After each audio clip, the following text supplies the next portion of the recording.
Welcome to where time falls quiet.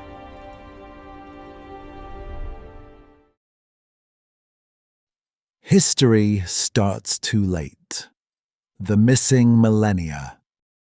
Take a moment to subscribe, so this place of calm is always here for you. What if everything we call history is only a fragment, a continuation written after an erasure so vast that even the stones forgot their original language? What if the first line of recorded time does not mark a beginning, but a recovery? Imagine the official timeline of humanity as a scroll that starts mid-sentence, the earlier words burned, buried, or deliberately silenced. The day history begins may not be the day civilization was born. It may be the day we started remembering, too late. When we speak of timelines, we imagine them stretching backward in a neat continuum, an orderly procession of kings, empires, and inventions. But in truth, the line is jagged, interrupted, and shockingly brief. Between the earliest cuneiform tablets and our present world, there are only a handful of millennia, 6, perhaps 7. And yet, before those marks on clay, humanity existed for tens of thousands of years in almost total archaeological silence. The transition is abrupt, inexplicable, as though someone drew an artificial boundary across human memory. There is a sense of something missing, an unspoken prelude. Archaeologists once called that silence prehistory, a convenient category for what cannot yet be explained. But listen to that word carefully. Prehistory suggests absence, yet absence implies that something was once there, a voice, a record, an entire phase now erased by catastrophe or time.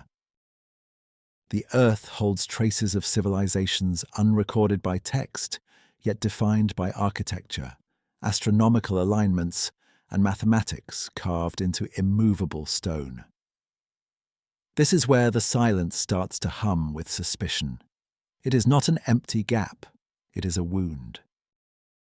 The first sentence of recorded history appears not in myth, but in bureaucracy.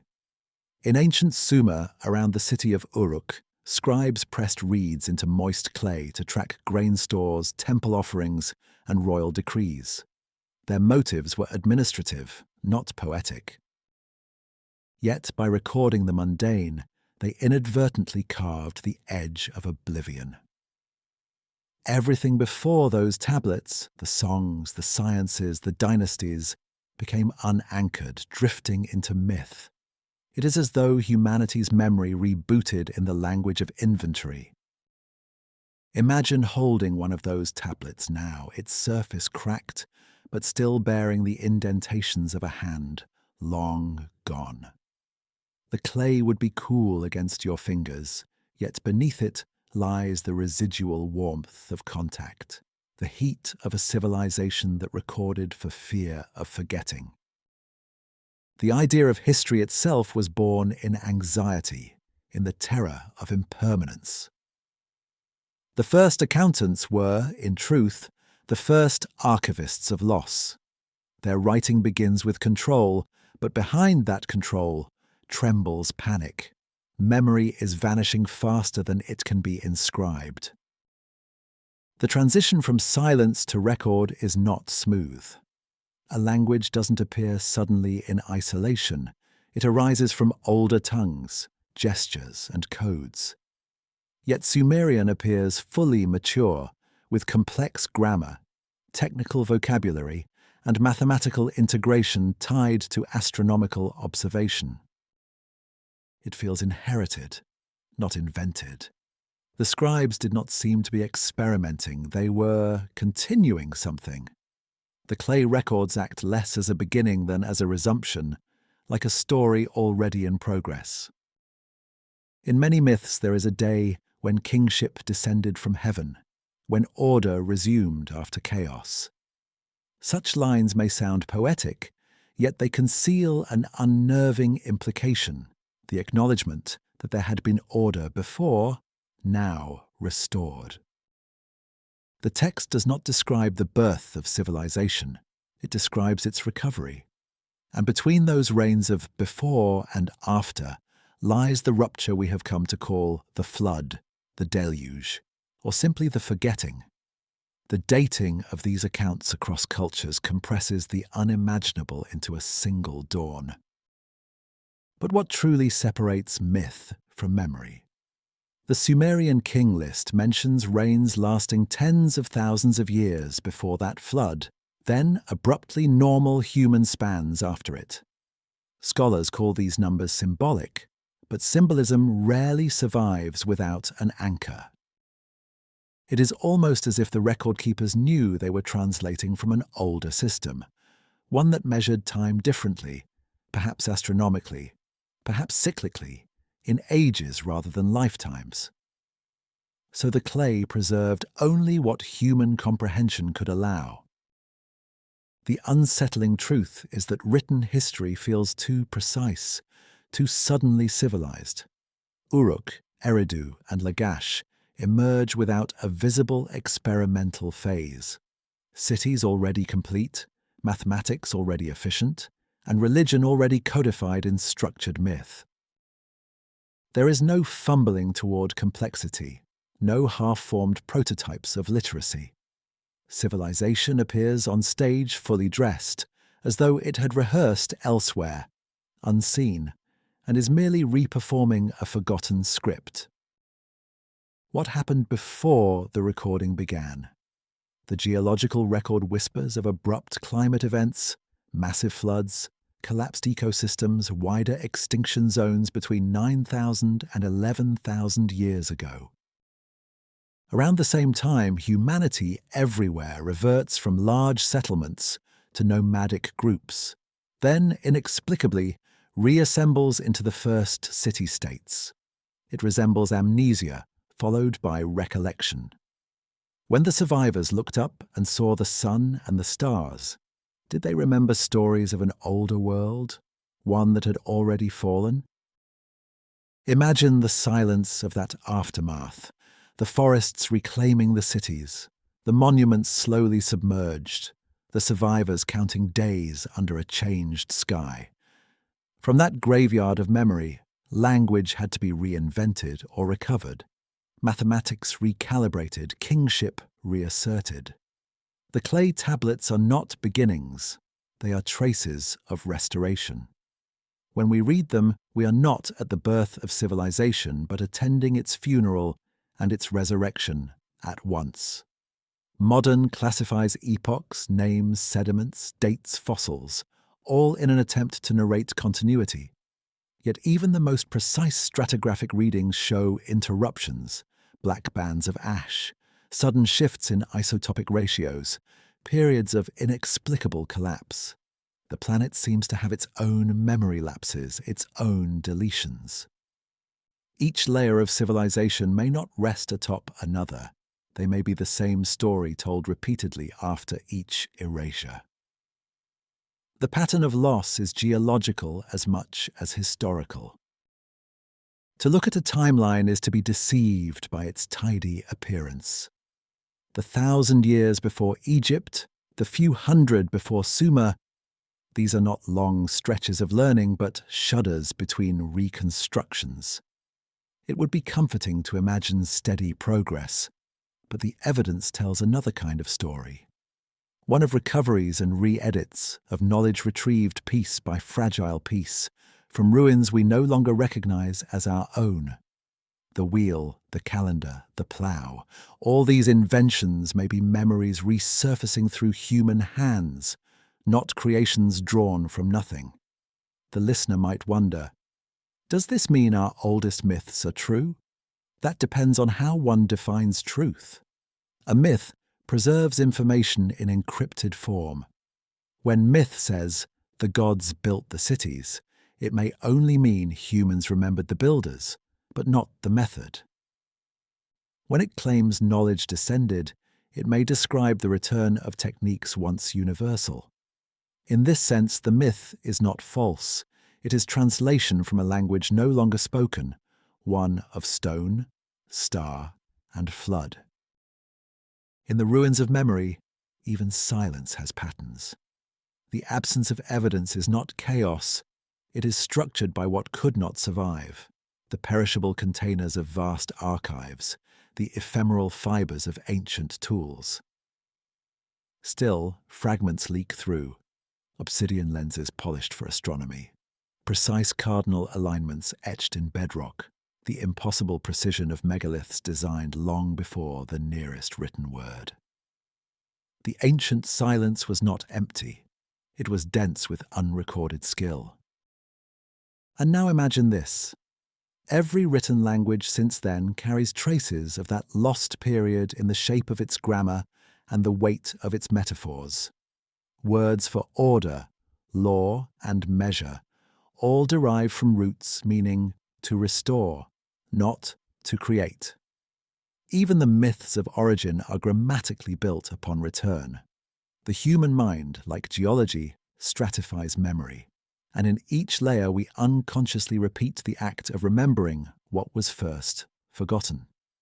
If recorded history begins too late, it may be because civilization itself began far earlier, so far back that we no longer distinguish memory from inheritance. The clay tablet, the first recorded sentence, is not the dawn of intellect, but its dim rekindling after endless night. To misread that moment as a start is to mistake recovery for creation. The true timeline is circular, pulsing between remembrance and erasure, like breath. So the question remains, hanging in the silence, what was lost before writing began? Perhaps the ruins beneath us still whisper its outline through magnetism, through stone harmonics, through fragments of geometry too perfect to be accidents. Perhaps the earth itself records in ways our paper and data never will. The first historians were geologic, the layers of sediment becoming tablets of the planet's own script. If you close your eyes, you can almost hear it, the low hum beneath time, the pulse older than language, waiting to be translated again. We call it prehistory, but in truth, it is memory refusing extinction. The silence before the written word is not absence, it is the deep intake of breath before the world begins to speak once more. There is a peculiar weight to clay.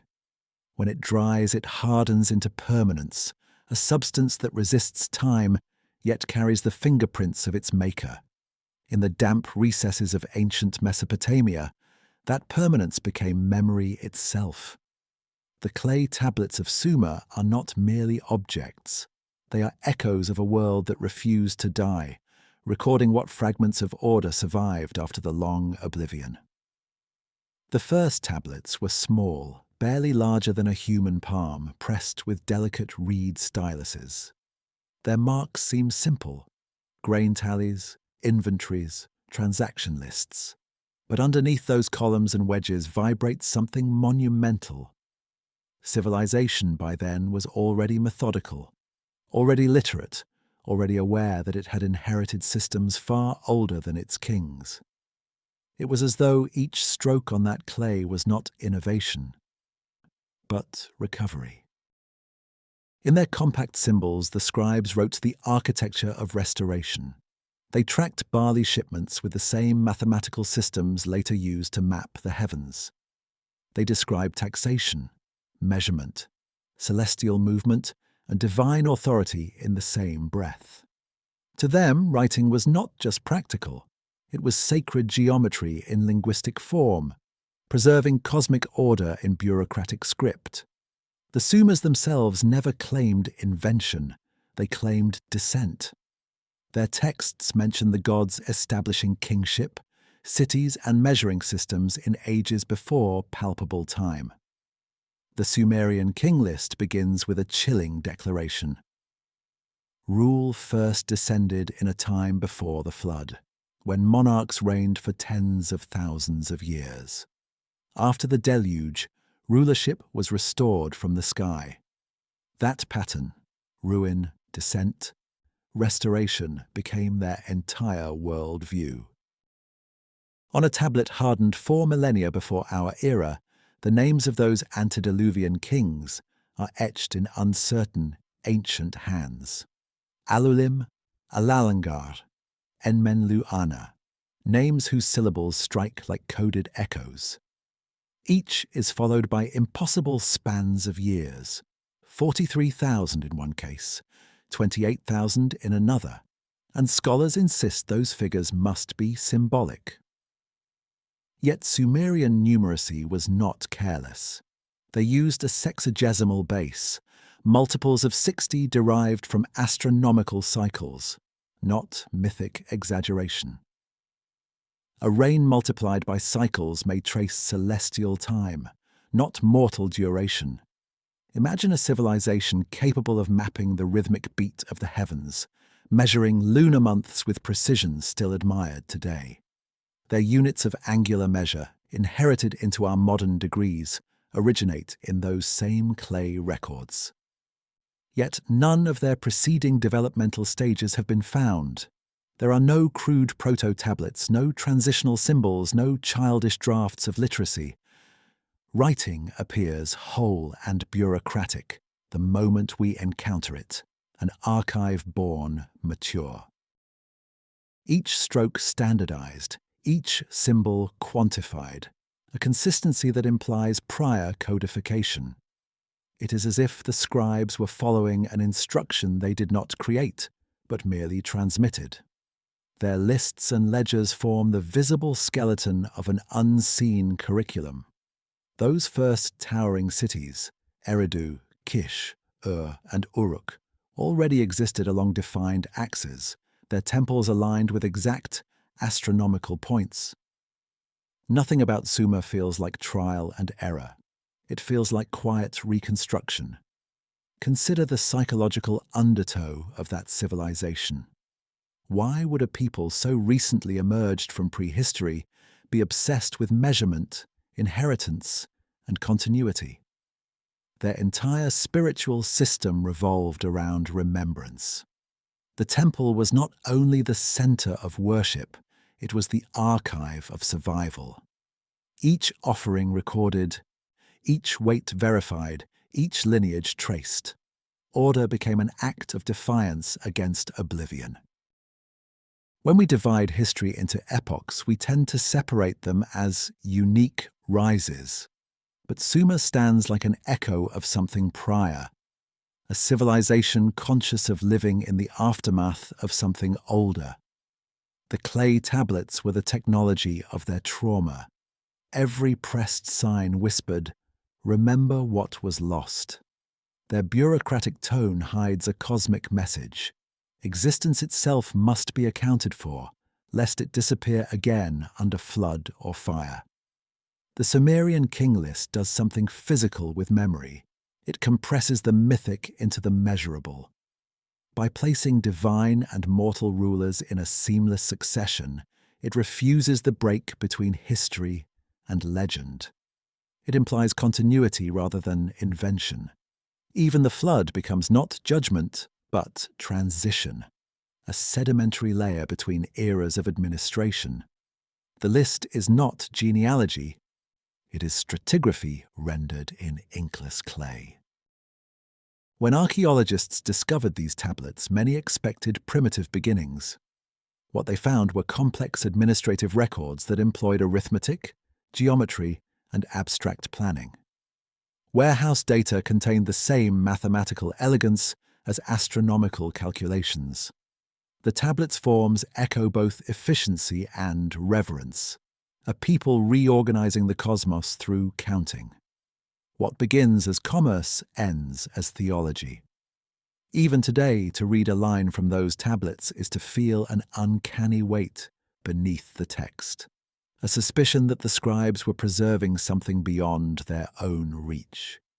Their hands repeat ritual motions encoded over generations. The act of making marks in clay felt ancestral, as though guided by muscle memory from forgotten instructors.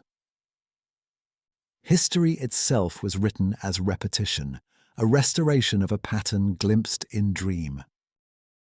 Imagination falters before the simplicity of these artifacts, the casual tone with which they record the impossible. There is no astonishment in their voices as they describe rulers before the flood, or catalogues of stars intersecting with deities. It was obvious to them. Myths were archives, not fables. Reigning for thousands of years was not divine exaggeration, but quantifiable within their cosmic arithmetic. Their seriousness feels both scientific and devotional. Each generation of scholars has tried to rationalize such exaggerations, converting cycles into symbolic meaning or capricious numerology. Yet the harmony among disparate civilizations, the flood stories of Sumer, Egypt, and Mesoamerica, suggests something else. Perhaps the exaggerated numbers record data from before terrestrial calamity, measurements of longer celestial motions, precession, or cataclysmic intervals. In scientific language, the myth became the carrier of encoded astronomy. Picture the scene of a scribe at dusk in Uruk. Clay balanced on his knees, stylus poised, sweat mixing with the desert dust. He copies a list from another tablet already worn by time. He does not question its content. He traces each sign with reverence because what he records is not just kingship, it is continuity. His duty is not to invent a story, but to immortalize what had been handed down. His fingers, pressing each wedge, become part of the replication of memory itself. From a modern perspective, that bureaucratic devotion seems cold. Yet, in its steadiness lies devotion bordering on mystical fear. To forget meant annihilation. To deviate from measurement meant cosmic imbalance. Thus, bureaucracy and religion merged seamlessly. The temple became both ledger and observatory, the priest both surveyor and accountant. Civilization existed not to explore, but to maintain equilibrium between heaven and earth. There is another mystery inside those tablets, references to devices and crafts that seem misplaced by their time. Descriptions of lenses, metallurgical techniques, complex irrigation systems, all introduced with no developmental context. Each emerges fully operational, lacking the long sequences of failure we expect from human innovation. If civilization had to relearn how to speak, why did it remember trigonometry? In the Sumerian corpus, structure itself is theology. The gods are engineers of measure, the patrons of architecture and law. Each divine being rules a domain quantified in distances, proportions, or cycles. The spiritual and the mathematical are united by a belief that the cosmos is an ordered mechanism, one humanity once understood perfectly and now struggles to replicate. Writing becomes a form of calibration, aligning mortal order with celestial mechanics. The most haunting quality of these texts is their tone. There is no wonder, no discovery, no sense of innovation. Instead, they exude clerical certainty as though all procedures had existed indefinitely. That bureaucratic calm hides the magnitude of their accomplishment. To invent writing is extraordinary. To act as though it always existed is something infinitely stranger. It reveals a culture haunted by inheritance. Perhaps that is why the clay still feels alive. When touched, it seems to answer the warmth of skin with a faint echo of memory. In its texture lies the entanglement of permanence and vulnerability. Clay hardens by being burned, and so does knowledge. Only through immense loss is it fixed into something enduring. The archives of Sumer were not collections of new facts, but ossified remnants of a civilization determined never to vanish again. Every mark on those tablets is both a word and a wound. They form not only sentences but scars, the fossilized memory of a people who feared the silence more than death. When later cultures built on their foundations, they replicated the same structure of restoration. Egypt resurrecting the concept of Ma'at as cosmic balance, China invoking dynastic continuity. The Maya recording katuns as cycles of renewal. All carried the Sumerian template of reclamation hidden within their systems. Thus, the clay remembers more than lists. It remembers the human condition itself, the endless oscillation between forgetting and reconstruction. Modern eyes searching for the beginner's hand find none because the true beginning was elsewhere.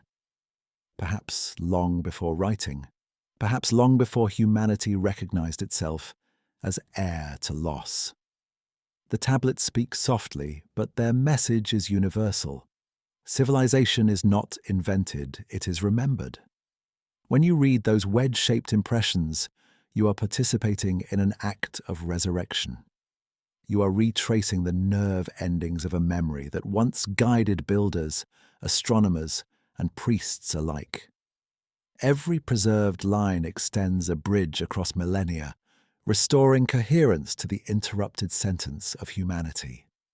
The clay does not simply record, it endures, waiting to be understood again. So when you next think of Sumer, do not imagine the first story written in crude beginnings. Imagine a civilization conscious of standing on the ruins of another, reconstructing from fragments that even they barely understood.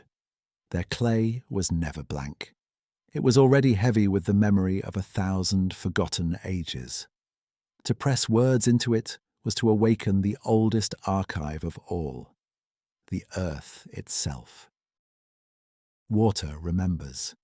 It carries the memory of what it erases, layering silence over stone until erosion becomes testimony.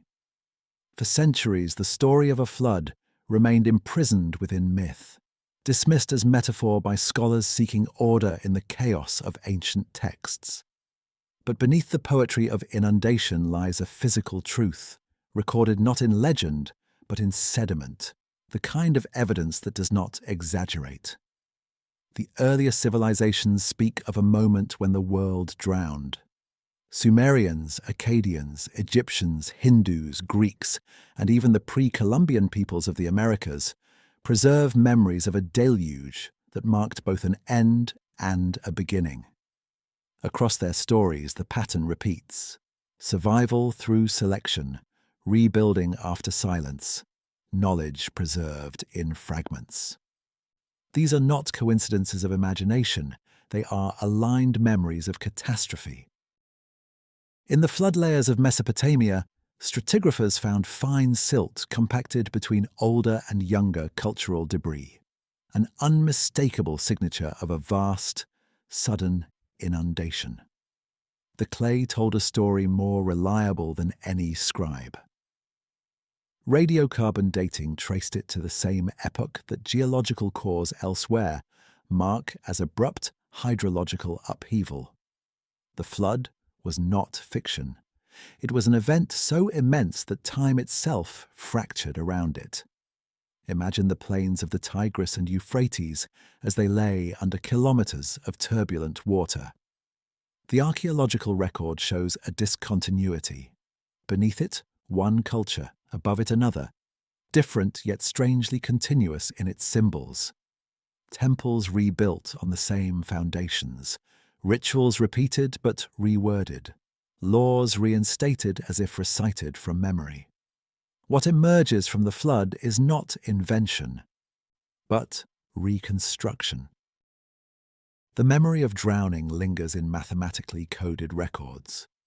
The Sumerian king list divides time into before the flood and after the flood, as if defining two species of civilization. The first belongs to the divine, the second to the fragile human realm. But what if this division reflects not theology but survival, the inheritance of a culture that endured partial erasure and later reconstituted itself from its submerged archives?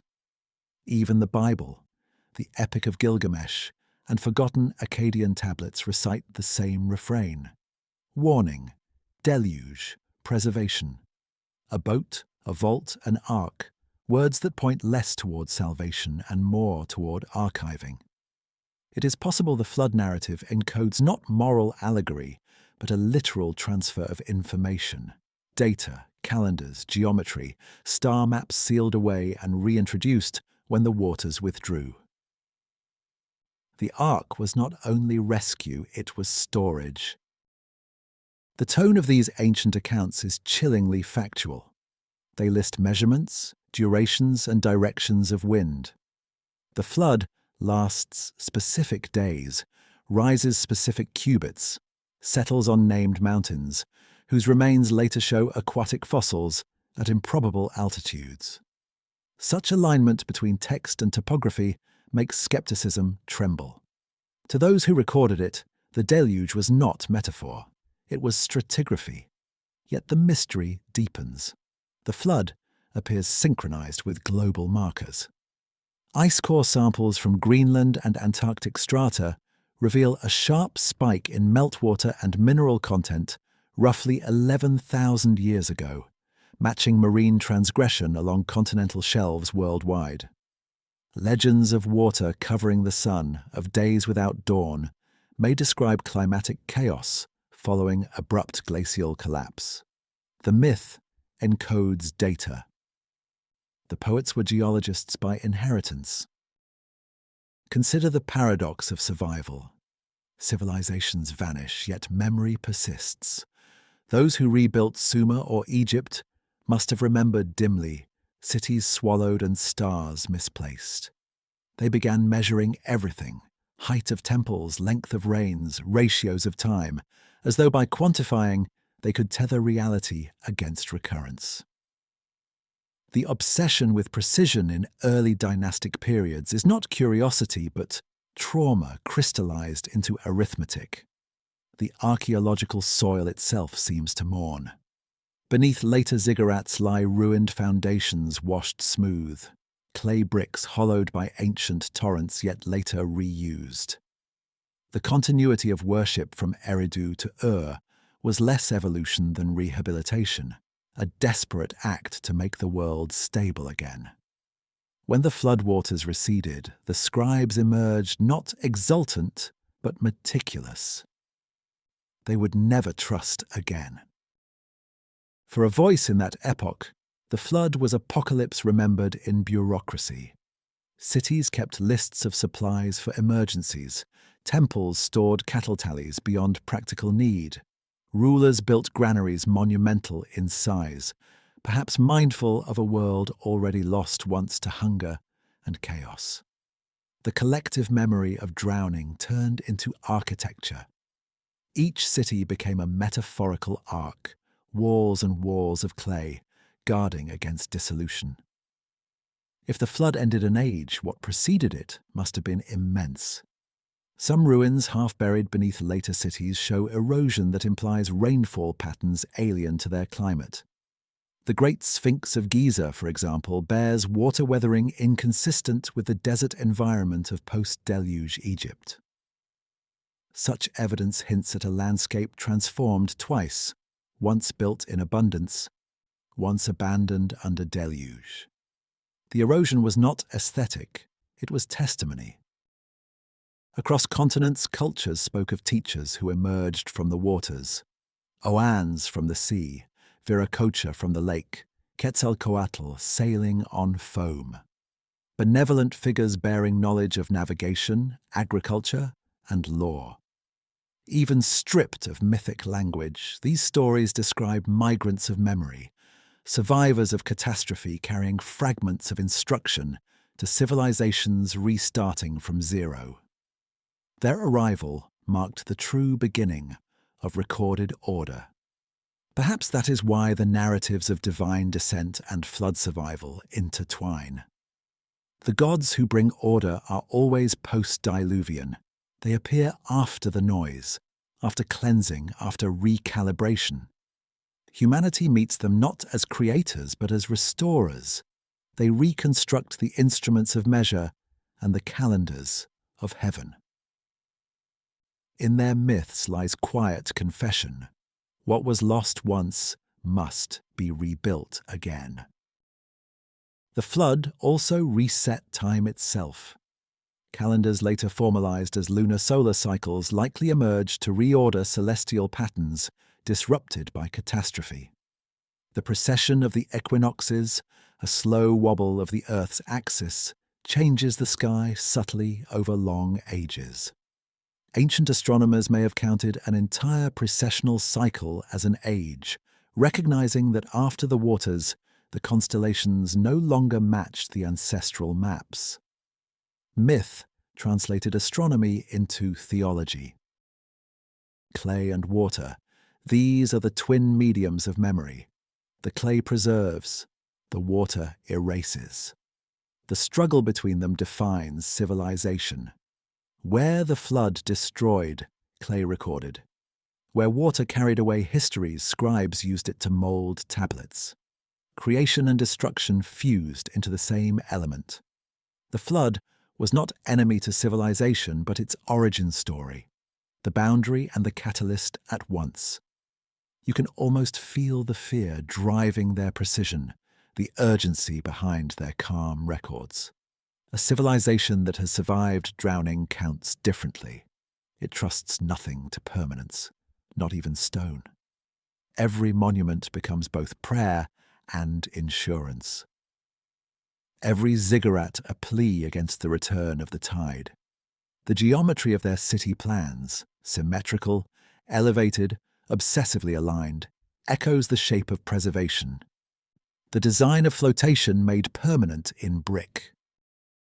Later ages would reinterpret the deluge through morality, sin and punishment, purification through destruction, but the tone of the earliest sources is purely factual.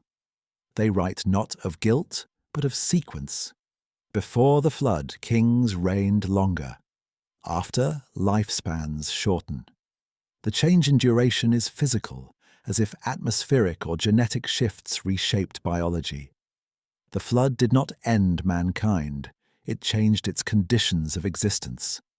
Every civilization thereafter, from Babylon to Rome, inherited the flood as framework, a reminder that order is temporary. When we find flood layers beneath cities, we find the same message buried in stone. Memory survives only by rewriting itself after ruin. The water carried away names, yet their patterns returned. The flood becomes history's punctuation mark, the full stop that forces repetition. Even now, when satellites map submerged ruins along coasts, we stand before the same question that haunted those ancient scribes. Is progress linear, or are we merely recovering from the last great forgetting? Each rediscovery of a sunken city is not revelation, but repetition, another emergence from silt. History restarts every time we find evidence that the past reached further than we believed. In the mythic imagination, water embodies cleansing. In geological reality, it embodies erasure. But perhaps the two are the same at scale. For the planet to rewrite itself, it must first wash away its earlier scripts. The deluge that reset civilization also reset language, measure, and hierarchy. Afterward, every ruler claimed descent from the survivors, and every law began with a reminder that the flood had already happened once. At the heart of this realization is an existential unease. If flooding is cyclic, if the planet periodically restores balance through water, then the comfort of progress is illusion. Humanity's golden ages may only be intermissions between drownings. Each recovery grows from silt, each archive begins as a relic of something drowned. The awareness haunted the ancients, shaping all their theology of renewal. So when the texts declare, "After the flood came kingship," they describe more than political order. They describe the act of memory reasserting itself against the chaos of obliteration. Civilization arises from survivors cataloguing the world anew, convinced that only accounting can prevent amnesia. The flood was not punishment, it was calibration. And when you look at the river plains today, the alkali dust shimmering where once the waters boiled, you can still sense the memory embedded in the soil. Sediment holds the texture of panic. Microscopic shells whisper of vanished tides. To walk upon those lands is to step across pages of the planet's own diary, written in layers of survival. The flood was not a myth. It was the first chapter of history itself. There are stones in the desert that seem less carved than remembered. Their faces, cut to impossible precision, align with the heavens as if reciting equations rather than myths. Across continents and epochs, buildings rise that appear to have been conceived with a geometry too exact for trial and error. They seem not built to endure time, but to signal through it. The hands that shaped them knew something that the rest of history forgot. Consider the great platforms of Giza. Each side of the largest pyramid aligns almost perfectly to true north, deviating by a fraction too small to be attributed to chance. The precision persists, even in erosion, as though the rock itself obeyed a memory of order. Contemporary engineering replicates their accuracy only under laboratory conditions, but the ancients achieved it on a continental scale. Using tools whose remains we no longer find, the absence of mistakes speaks louder than evidence. To call these monuments mere tombs or temples feels absurd when measured against their astronomical complexity. Each structural rhythm seems mapped to cycles of precession or to angles of solar culmination. The pyramid becomes not a mausoleum, but a unit of knowledge encoded in stone, a text of trigonometry readable only to the patient. Even the interiors resonate at definite frequencies, as if designed to translate vibration into geometry. Architecture as a machine for remembering. Something unsettling lingers in that realization. The earliest civilizations did not build to explore, but to recall. Their cities were mnemonic devices, diagrams etched into terrain to preserve data about celestial mechanics and geography. The monuments claimed to honor gods, yet their measurements followed the laws of orbital resonance. Ratios of distances between planets mirrored in architecture. The divine names may simply cloak numbers too dangerous to forget. In Egypt, in Sumer, and later in Mesoamerica, the same pattern appears: the alignment of sacred sites to cardinal points, to solstices, to stellar risings of Sirius or Orion. Across oceans and millennia, this fidelity endures. It implies not cultural diffusion, but shared inheritance. These architects were decoding, not inventing, reconstructing a lost cosmic grammar where symmetry meant salvation. Imagine the moment of recalibration after the flood, when priests stood beneath a changed sky trying to rebuild the calendar. The constellations no longer matched older records. The tilt of the earth had altered. The heavens shifted their timing by fractions of degree. They needed to fix the new order physically, inscribing astronomical constants into limestone, basalt, and granite. Knowledge became architecture because paper would drown again. The language of proportion they used transcends mathematics. Ratios of 2 to 1, 3 to 2, and the square root of 5 permeate ancient design as devotional recurrence. The golden mean, called divine for a reason, runs like a signature across temples from Abydos to Delphi. It was not aesthetic choice, but ritual remembrance. Geometry was liturgy. To build correctly was to restore cosmic harmony. To modern minds, these patterns suggest remarkable sophistication, but to the ancient builder, they may have been obligation, not innovation. He followed templates derived from a geometry older than written language, perhaps once measured on a global meridian. The earth itself became instrument, and architecture became playback. In building, he rehearsed memory into matter. The megalithic structures scattered from the British Isles to Anatolia reveal a similar enigma. Their ceremonial layouts map lunar standstills and stellar nodes with astonishing mathematical rigor. Yet officially, they belong to a world of hunters and herders, supposedly lacking written systems or advanced astronomy. If that is true, then intuition achieved what calculations could not, or, more plausibly, remnants of knowledge endured orally, the vocabulary of measure disguised as myth. At Göbekli Tepe, pillars 12,000 years old bear carvings that align with precessional constellations. The site predates agriculture yet reveals mastery of geometry. The pattern repeats across forgotten continents, from the Pumapunku blocks of the Andes, sliced with laser-like precision, to the polygonal walls of Cusco, whose stones interlock as though grown together. The implication is disturbing. The earliest known builders behaved like restoration engineers. This era of architecture is not random creativity. It is mnemonic reconstruction. Each monument replicates a cosmic model, an earthly reflection of something perceived as eternal. The alignment of temples forms a grid of recollection, connecting equinox with solstice, heaven with earth.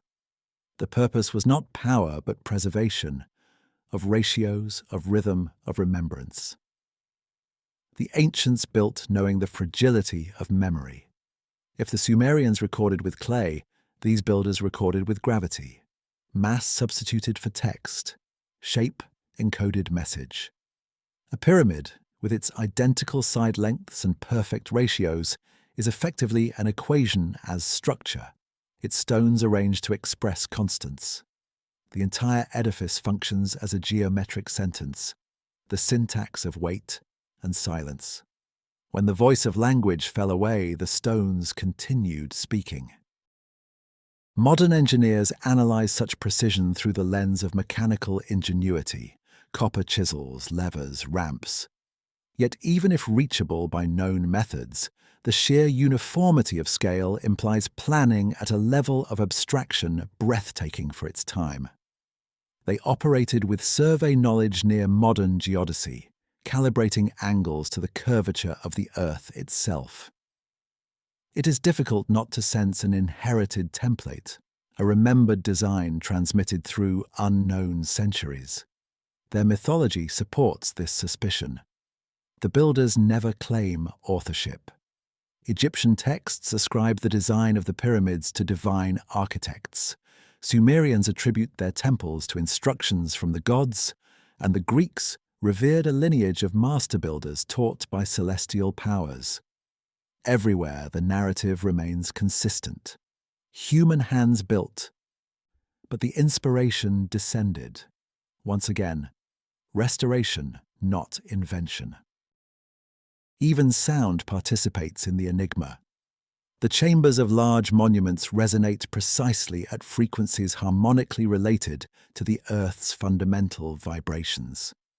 When chants were performed within them, sound waves transformed space into visible pattern, a phenomenon confirmed today by modern acoustics. The architects tuned their structures, creating resonance machines designed to remember through vibration. The language of stone became the grammar of frequency. Why build messages that way? Because stone survives catastrophe. Fire consumes, water erodes, but harmony endures in form. Those who came before must have understood the cyclic of destruction. They built as archivists of the indestructible. Each monument serves as insurance policy for knowledge difficult to translate, encoded in size and orientation rather than words. Look closely at those enormous stones. The machining marks invisible, their joins tight enough that a blade cannot slide between them. Such precision is unnecessary for shelter or worship.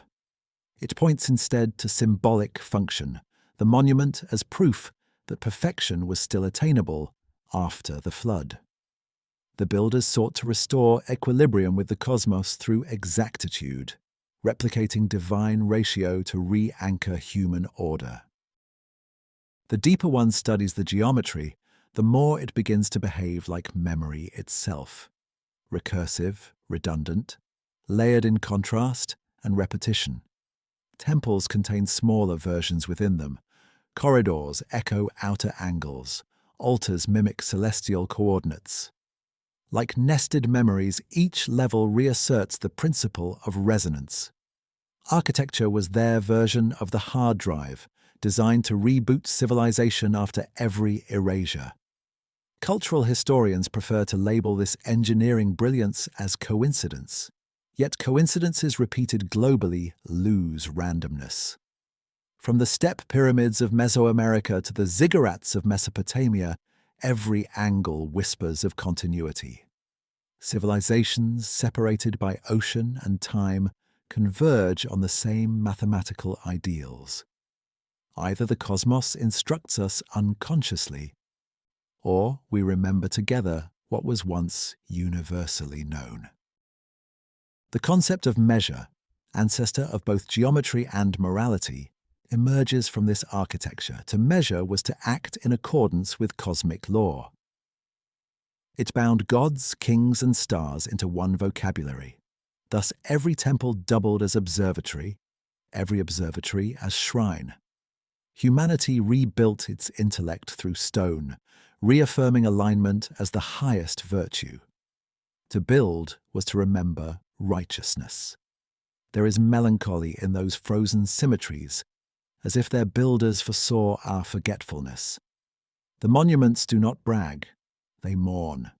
They preserve perfection precisely because they suspected impermanence. And indeed, their successors forgot not how to stack stones, but why.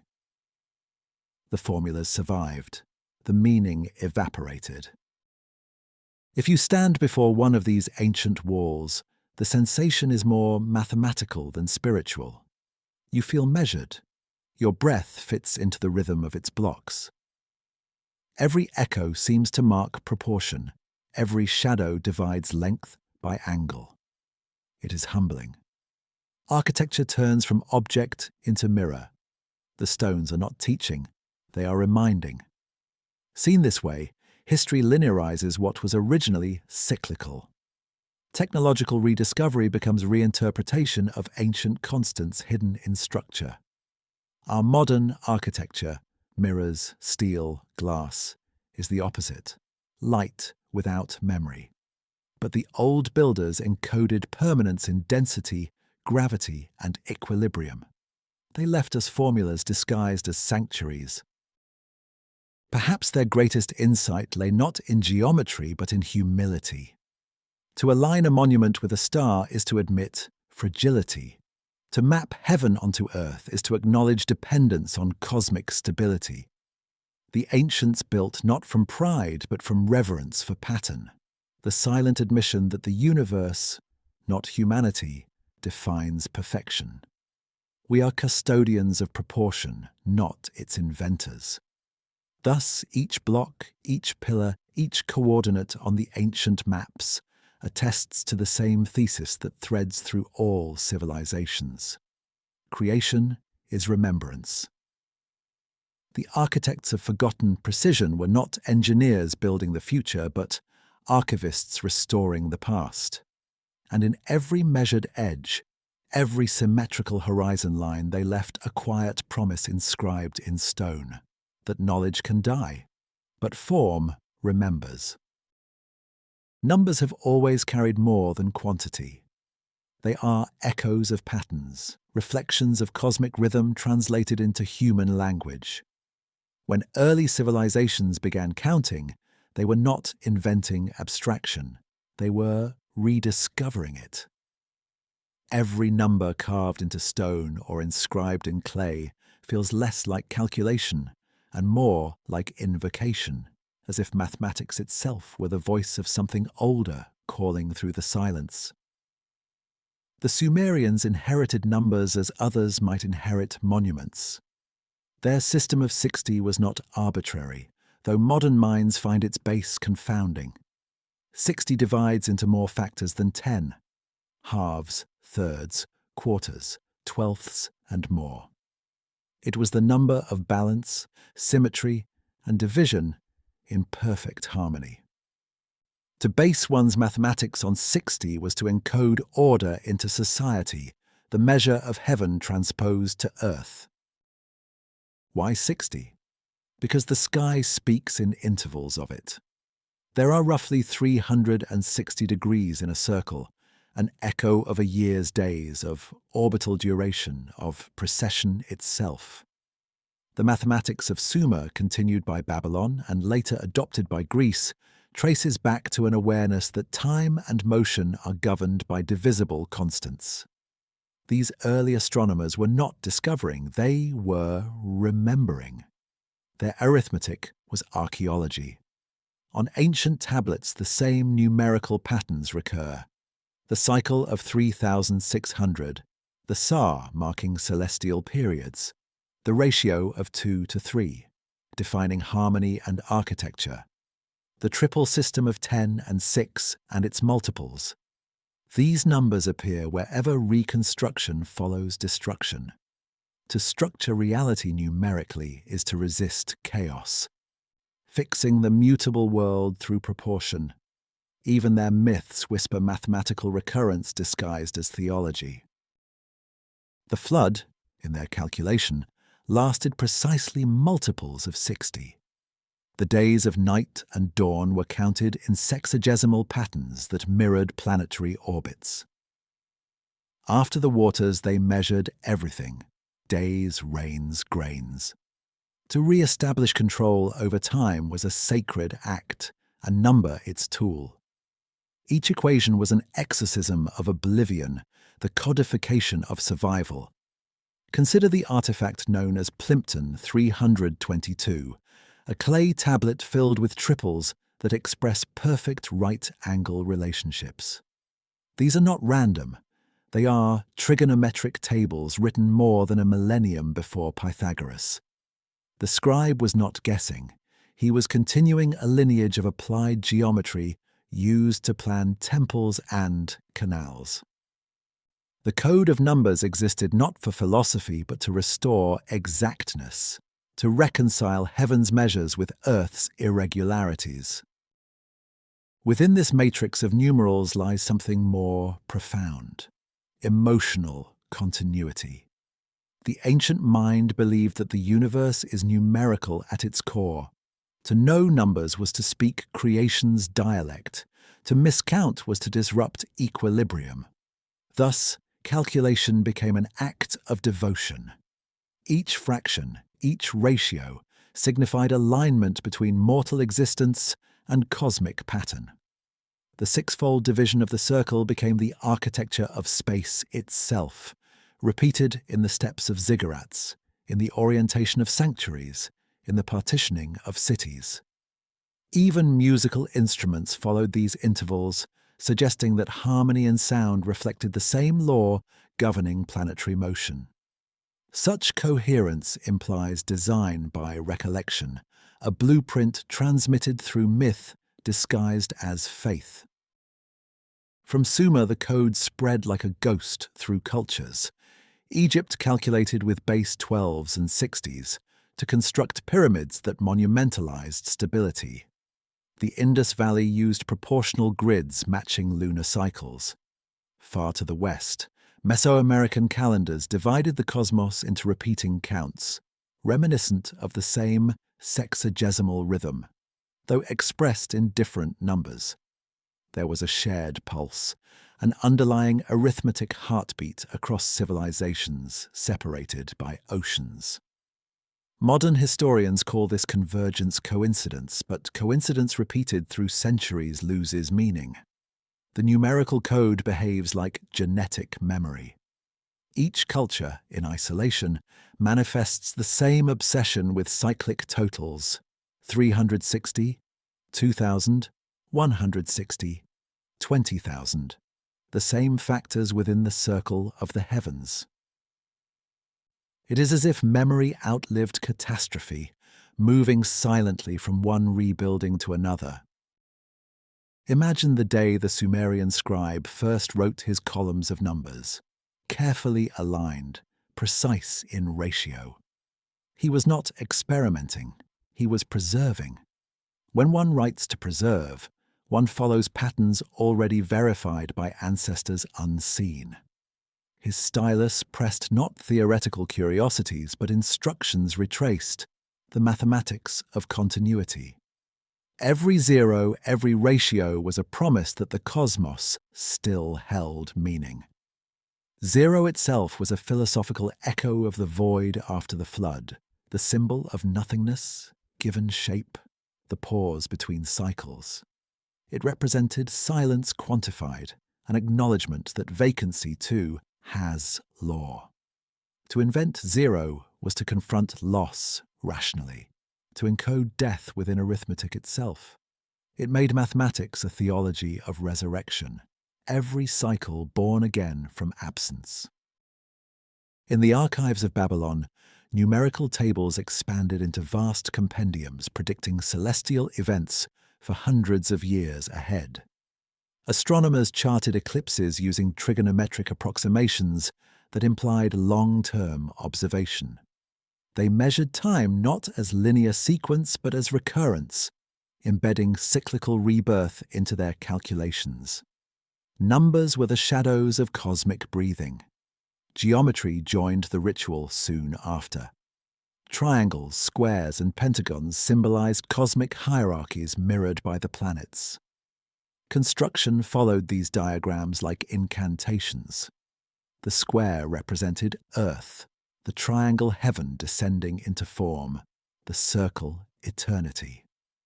Every temple bulb or dome was thus a theorem built into matter, showing that mathematics was not invention, but translation of an invisible architecture.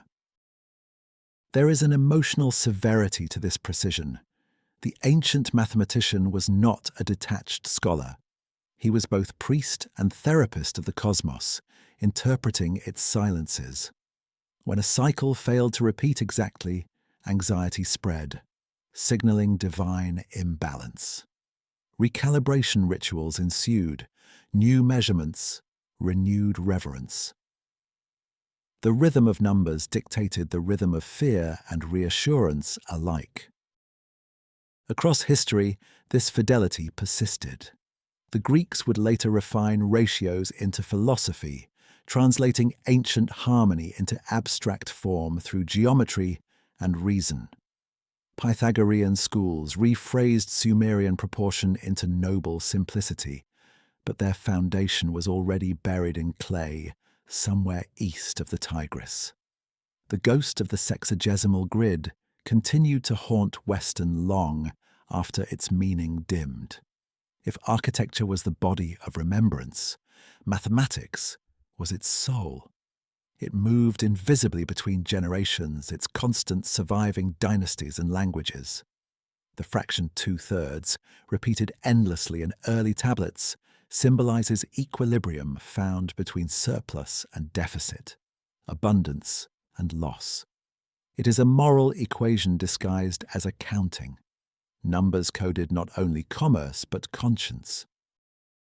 Even today, when we divide time into hours, minutes, and seconds, 60 of each, we unconsciously reenact that inheritance. The ghost code governs our calendars, our clocks, our geometry. It regulates the satellites that now orbit above the same stars once mapped by Reed's stylus. The continuity defies coincidence. Humanity's most modern machines still beat to the pulse of the ancient base 60. Perhaps this persistence says more than we admit. We are not progressing, only refining the memory passed down through symbols. The digital codes running our world are new translations of that same ghost language. Binary now, but still rhythmic, still divisible by ancient logic. The 0 and 1 are successors to 60 and 1, continuations of the oldest calculus of duality. We compute because once, long ago, survivors calculated to feel safe again. At its heart, number is both wound and cure. It quantifies the loss of meaning while promising its restoration through order. To count is to resist disappearance. To divide is to understand the universe's structure. To multiply is to reassert life. Every mathematical act resists entropy and therefore mirrors creation itself.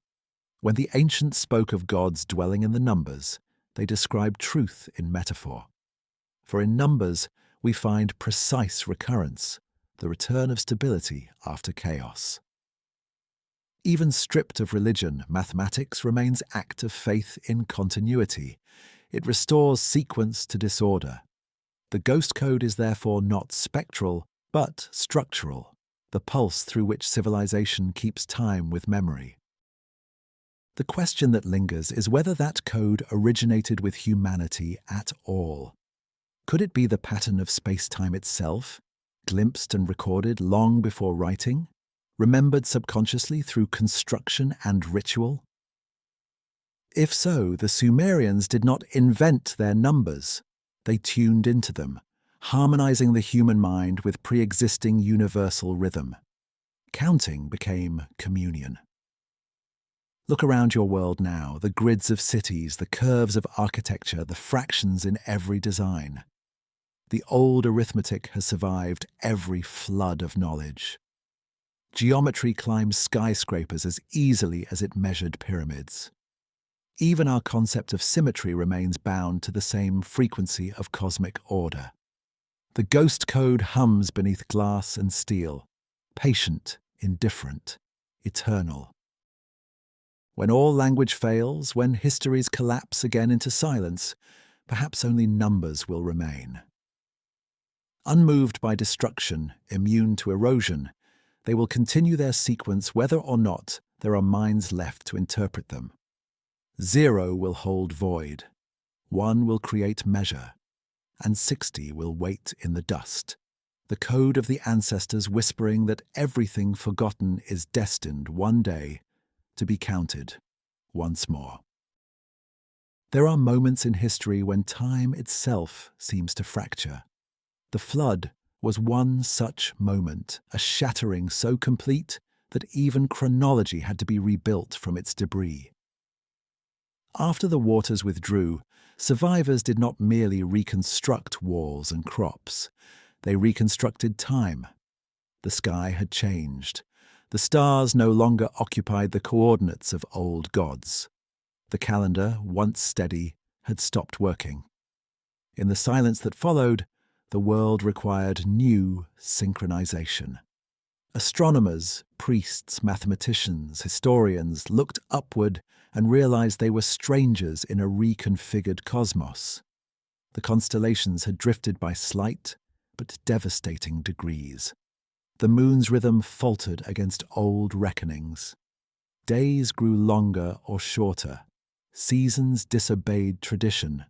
It was not creation, but recalibration. From this crisis came bureaucracy, a desperate attempt to formalize sequence once more. Cities became centers of temporal restoration, temple walls filled with calculations that sought to reconcile heaven and earth, equation by equation. The scribes were not merely recording, they were stabilizing reality. Lists of reigns, inventories, and dynasties were more than administration. They were anchors in reassembled time. Imagine awakening in a world where night rises at the wrong hour, where flood scars reroute rivers so that constellations reflect in unfamiliar water.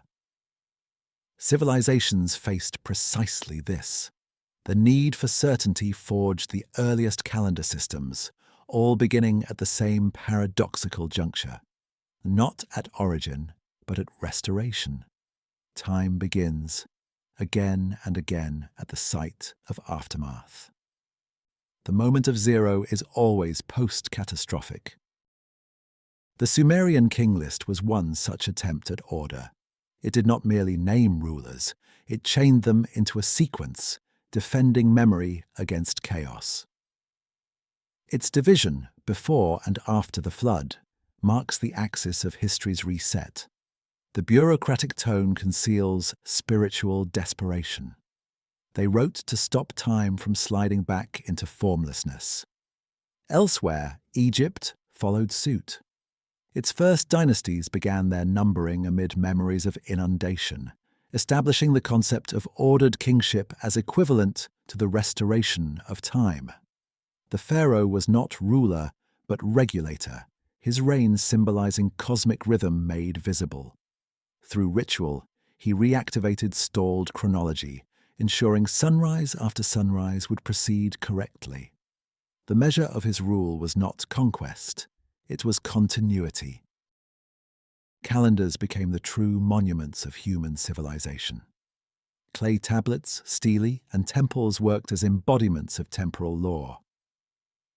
Every new era recalculated solstices, equinoxes, and lunar nodes, adjusting their position to reflect the changed heavens. The priesthood became custodians of cosmic alignment. Arithmetic replaced prophecy. Predictability became divine. Yet, behind the order, something trembled. People knew that time was not absolute. It could collapse again, like a wheel that resets each revolution. The very act of maintaining chronology betrayed fear. That fear carved itself into architecture. Pyramids, ziggurats, and obelisks doubled as observatories. Each alignment served as proof that order still held, that heaven had not shifted once more. A temple was a clock the size of eternity. When astronomers observed the slow backward drift of constellations, a phenomenon we now call precession, they recognized memory in motion. The heavens were not fixed, they were cyclical, eternal, yet unstable. Time thus revealed itself as rhythm rather than line. But civilizations, traumatized by their collapse, resisted circular logic. They sought reassurance in counting forward, believing linearity could preserve them from recurrence. The bureaucracy of time expanded in every direction. Scribes cross-referenced harvest cycles, flood levels, and rain durations to produce predictive order. To map the sky became to preserve sanity. The act of writing now conferred permanence, stabilizing an otherwise fluid reality. Civilization was not measured in technology, it was measured in its control of chronology.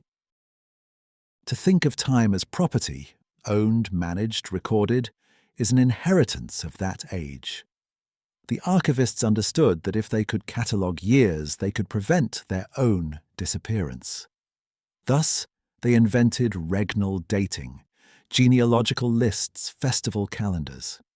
Time became tangible, transactionally divided among temples and markets. The minutes of the divine were sold in measures of grain. In these coded ledgers hides profound philosophy.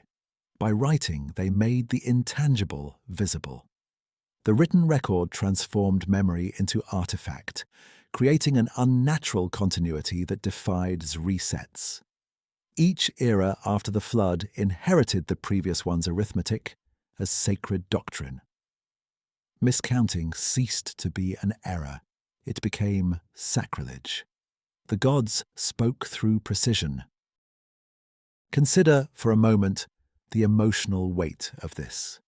To live in the first centuries after the flood was to inhabit a fragile world sustained by mathematics. Disrupted by catastrophe, the ancients turned bureaucracy into theology. Their devotion to order was not pedantic, it was terrified. Counting became a form of prayer. Each scribe balancing columns of numbers was participating in ritual defense against annihilation. When time reset, memory fragmented. Language adapted to fill the void. New words for beginning, renewal, and cycle emerged in every tongue, etymological fossils of their fear. These terms persist today, divorced from their ancient terror yet haunted by echo. Every calendar we design is a faint repetition of that original reassembly, the act of measuring meaning after ruin. The synchronization of civilizations followed this recalibration. Trade routes became not only economics, but networks of shared timekeeping. Merchants carried more than goods. They carried hours and months standardized under new skies. Chronology unified where language divided. The rhythm of the planets became the grammar of diplomacy. Across the ancient world, time management replaced myth creation as the primary spiritual pursuit. The keepers of clocks superseded storytellers. Knowledge of the firmament, angles, eclipses, risings, was guarded like treasure. Entire dynasties rose and fell based on their success in predicting celestial rhythms. Authority derived not from lineage, but from possession of the calendar. However, in each civilization's records lies a trace of awareness that even this mastery was provisional. The Mayan Baktuns, the Egyptian cycles, the Sumerian Sars, all contain built-in limits, endpoints beyond which the count returns to zero. This is more than arithmetic modesty. It is confession. Deep down, they knew time would reset again. Each collapse would demand new calendars, rebuilt from ash. Look at any ancient chronology closely, and you will find discrepancies, overlapping reigns, impossible ages, restarts mid-sequence. These inconsistencies are not accidents. They are scars. They record moments when the measure failed, when famine, flood, or cosmic event broke continuity. Rather than erase error, the scribes preserved it, embedding within the historical record the memory of time's fragility.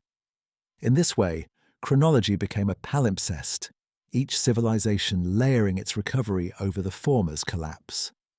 The lines between calendar and cosmogony blurred. Creation myths echo time resets, framed as divine renewal, gods rebuilding the ordered world cycle after cycle. Humanity's concept of eternity thus emerged from the repetition of loss. Every empire carried forward this tension. Rome anchored time to its founding myth. China recalibrated dynastic years to celestial omens. The Islamic and Christian calendars redefined zero as spiritual incarnation. Yet all share a pattern of erasure and revival, echoing the first reset. The underlying formula never changed: catastrophe, recollection, reconstruction. Beneath these systems persists a haunting truth. Memory and time are inseparable. Lose one and the other collapses. To forget is to fall out of sequence. The ancients understood this instinctively. Their monuments align not only to stellar points but to anniversaries, encoding remembrance as geometry. A temple's shadow on equinox day became proof that memory held. The modern world imagines time as standardized, an unbroken procession measured by atomic precision.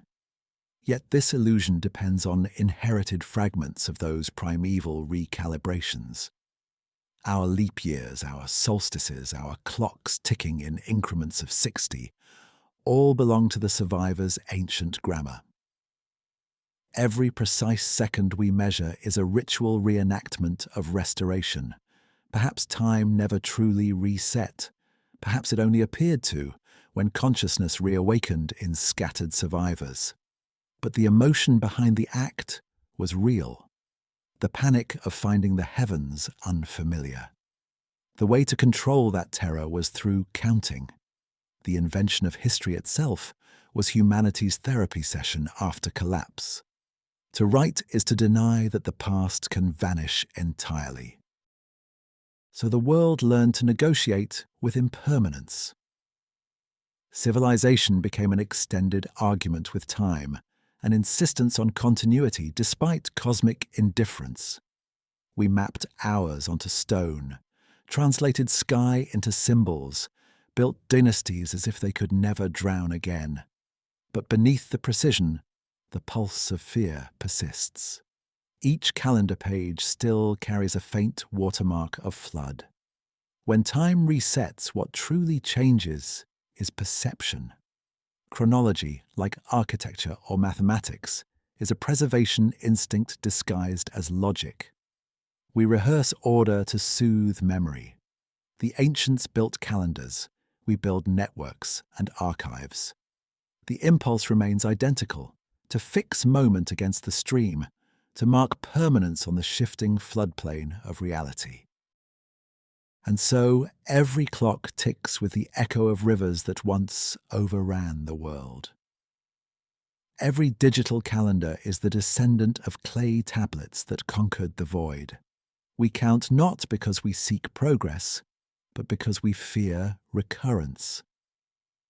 History itself is a sequence of attempts to keep the sky from forgetting its path. Time resets, but remembering is what makes us human. Every language is a ruin. Its words are fragments of once whole structures, their meanings chipped and weathered by time. When we speak, we unconsciously rebuild monuments of memory, reassembling stones whose original blueprints we no longer possess. The deeper one listens to human language, the more it begins to sound like an echo chamber, reverberating with syllables from worlds that drowned long before writing was invented. In ancient Sumer, language arrived fully formed, like Athena emerging from the skull of the divine. It bore intricate grammar, dual registers, and specialized vocabulary for law, astronomy, and metallurgy. There is no archaeological record of its gradual birth, no spectrum of primitive tongues leading toward it. It appeared complete, anomalous, an isolate. That word in the language of modern linguistics is a confession. We do not know where it came from. An isolate language stands alone, without family, without ancestors traceable through comparative analysis.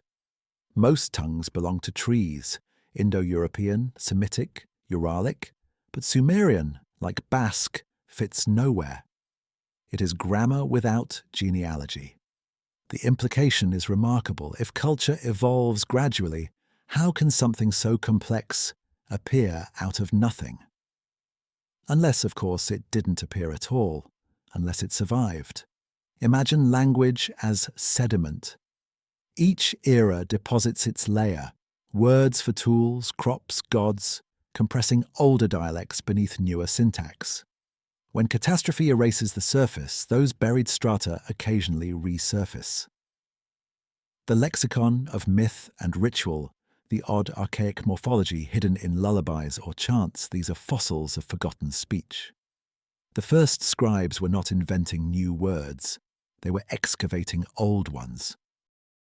Sumerian, with its mathematical regularity and agglutinative structure, reads less like invention than preservation. It compresses information efficiently, joining elements into precise compounds rather than creating new stems. Such linguistic economy suggests maturity, not infancy. In its syntax lies restraint, the voice of a civilization accustomed to encoding knowledge for endurance. Even its phonetics tell a story. The repetition of open syllables resembles the mnemonic patterns of oral transmission, language built for ritual, not conversation. Scholars have noted that Sumerian chants function both musically and semantically, lending rhythm to remembrance. It is as though the language was designed to echo itself through ceremony. Word became instrument, memory became acoustics. Across the planet, similar isolates appear like emergent islands after floods. Basque in the Pyrenees, Burushaski in the Himalayas, Nahuatl retaining phonemes inconsistent with neighboring families.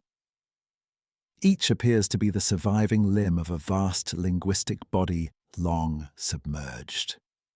Linguists treat these as accidents of geography, but perhaps they are relics of continuity, a forgotten lingua mundi splitting into scattered dialects of survival.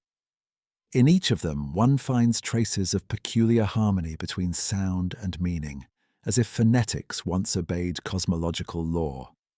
Words for sky, water, and mountain repeat across isolates with uncanny resonance. It is as though early humans used language not merely to label, but to sustain equilibrium between self and world. To speak certain syllables was to activate resonance with the landscape. When the flood obliterated cities, the phonemes remained driftwood from a prior world. If writing is civilization's external memory, language itself is the internal one. It persists through generations unrecorded, surviving mouth to mouth like an undying melody. Even as scripts shift from cuneiform to hieroglyph to alphabet, the spoken pulse endures. Within that continuity lies the only direct line between us and the unrecorded world before history began. Words are fossils still alive, yet as languages died, something else vanished, the ability to interpret silence. Modern tongues favor action, progress, assertion. The ancient ones often expressed being, cycles, and states of existence without movement. They were languages of stillness, in which verbs could mean both to remain and to remember. When those words vanished, so did an entire metaphysics of continuity, the understanding that to be is to persist through change. One can hear the grief of that loss in translation. When Sumerian hymns describe kingship descending from the heavens, they use a verb form that implies renewal rather than beginning. The phrase does not mark the start of civilization, but its resumption. Our languages, shaped by linear time, misread such grammar as creation myths. The ancients, speaking cyclic tongues, meant something quieter: restoration. Every surviving isolate, however remote, carries traces of this cyclical grammar. In Basque, the duality of verbs for to be reflects two temporal categories: immediate and enduring presence. In the Aboriginal tongues of Australia, time folds around ancestry. The speaker never says long ago, but in the dreaming still now. These structures are residues of an older logic in which chronology and identity were interchangeable. To speak was to participate in eternity. The reconstruction of proto-languages, though impressive, can only reach so deeply. Beyond a certain temporal horizon, etymology dissolves into assumption. But the patterns of agglutination, numeration, and tone hint at earlier universals. The repetition of root sounds, ma for mother, na for negation, recurs across continents. Such universality cannot easily be explained by coincidence.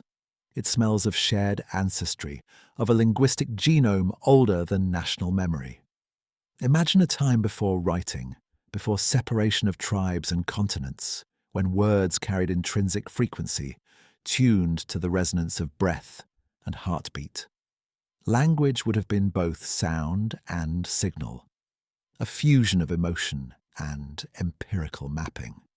In that era, to rename was to reorient reality. The flood that scattered humankind also scattered sound. Each resettled group carried fragments of song and syntax, the broken chords of civilization's first chorus. The dream of a primordial tongue, the mother language, is not idle fantasy. It arises naturally from the recognition that memory wants unity. Myths of Babel in the West, or the dispersal of tongues in Mesopotamia, perhaps echo the trauma of losing that shared code. The rediscovery of grammar becomes a symbolic act of reconstruction, translating division back into mutual awareness. When humanity dreams of universal communication, it is simply longing for the voice it once had. Language is more than vocabulary. It is architecture. Its grammar arranges perception into corridors of cause and effect or spirals of relation. Some ancient languages structured thought spatially, others hierarchically. Sumerian, for instance, uses positional notation to establish relationships, not ownership. Its syntax resembles the way astronomers map constellations, as coordinates, not hierarchies. Different syntax, different worldview. By studying these linguistic architectures, we glimpse the cognitive archaeology of humanity. Each grammatical shift reflects adaptation to new disorder. When floods erased boundaries, survivors invented prepositions, tools for mapping loss.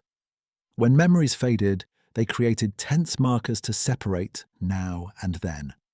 These discoveries are more than technical.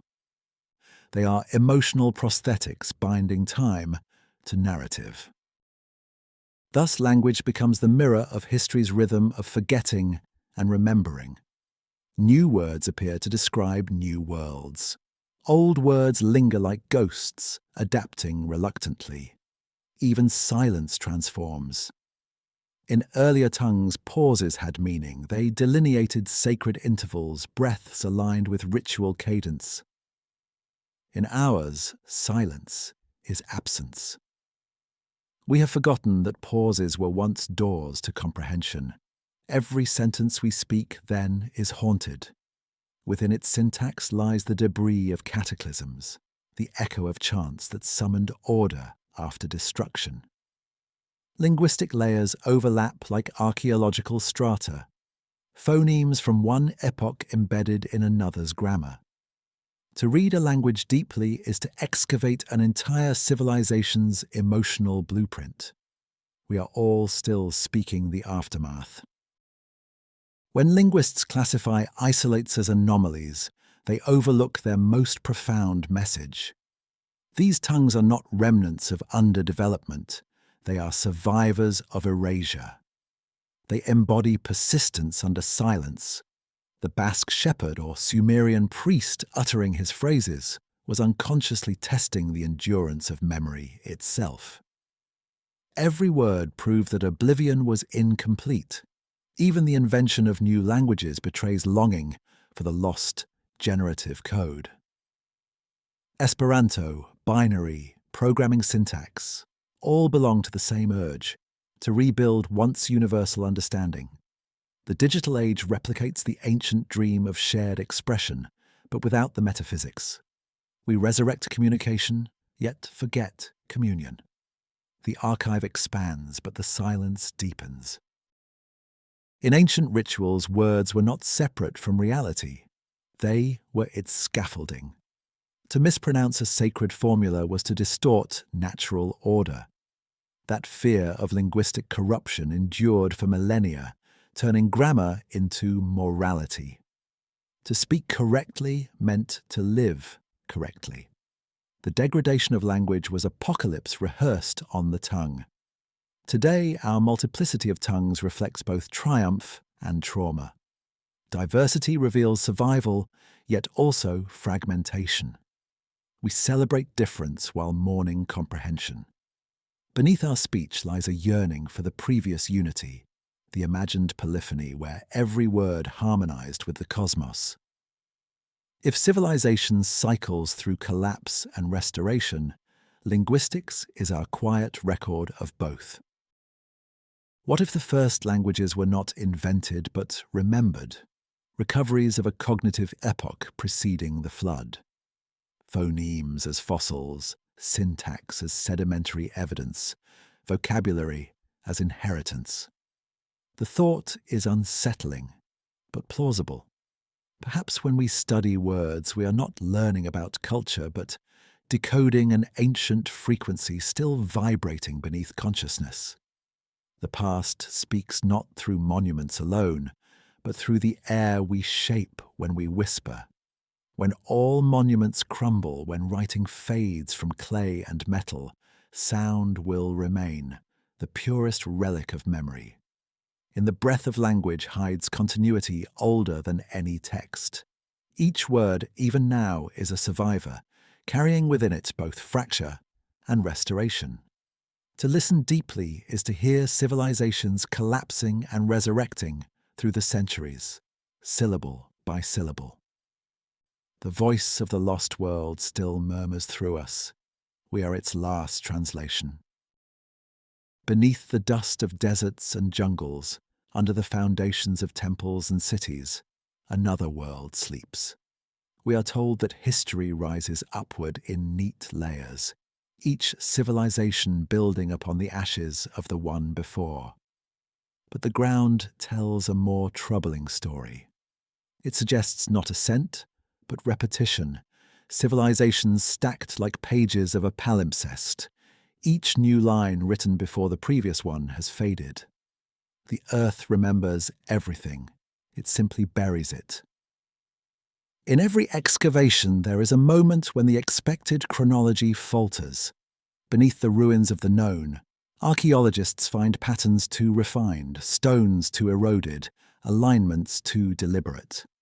It is as if the builders of one age were not merely occupying old ground, but honoring blueprints left behind by an age unrecorded.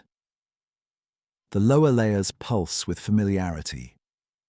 Not crude beginnings, but ghostly precision. Time, it seems, has edited itself repeatedly. Consider Göbekli Tepe, the hill of mystery where megaliths 12,000 years old rise from what was thought to be prehistory. Farmers stumbling upon its pillars unearthed a geometry that predates agriculture, cities, and formal religion. The carvings on its stone rings show animals extinct by the time the site was sealed. Yet the architecture is intentional, symbolic, engineered for alignment. Civilization's prototype lies buried under civilization's supposed cradle. The discovery forced history to rewrite itself, yet only in fragments. The instinct of is to categorize, but what if the strata refuse that order? Beneath every documented culture, Uruk, Thebes, Teotihuacan, foundations hint at deeper, older substrata, often flooded, vitrified, or melted by forces unknown. The archaeologist exposes one layer and calls it origin, not seeing that the pattern continues downward. Memory compresses until it becomes geology. At Abydos in Egypt, the Osirian stands paradoxically older than the temple built above it. Massive granite blocks beneath delicate hieroglyphs, worn beyond recognition, suggest inheritance, not experiment. Later builders constructed their sanctuaries atop relics they could not replicate. They claimed continuity to hide disconnection. Beneath their civilization's certainty lay a faint humiliation. The gods had built better. The same tale repeats around the world. In the Andes, the stones of Tiwanaku rest atop older, untraceable foundations. At Baalbek, Roman temples stand upon platforms their engineers could not have set without modern cranes. Beneath the ruins of Ur, pre-Sumerian foundations of Cyclopean masonry resist classification. Each site is a conversation between epochs, each upper layer an echo, each lower a whisper too deep to translate. What is buried is not only architecture but knowledge itself. Materials shift, but concepts persist. Techniques re-emerge after long absences, like dreams returning after centuries of sleep. Precision drilling in stone, forgotten alloys, astronomical alignments, as if the earth itself leaks its memory back into each new civilization. Archaeology becomes necromancy, listening to what the soil refuses to forget. Imagine stratigraphy not as chronology but as recursion, a spiral of renewal rather than a staircase of development. Each flood, each empire, each collapse resets the world just enough to disguise continuity. The new inherits the old unconsciously. Foundations become metaphors made literal. The past literally supports the present. To build at all is to acknowledge debt to buried hands. The ancients knew this instinctively.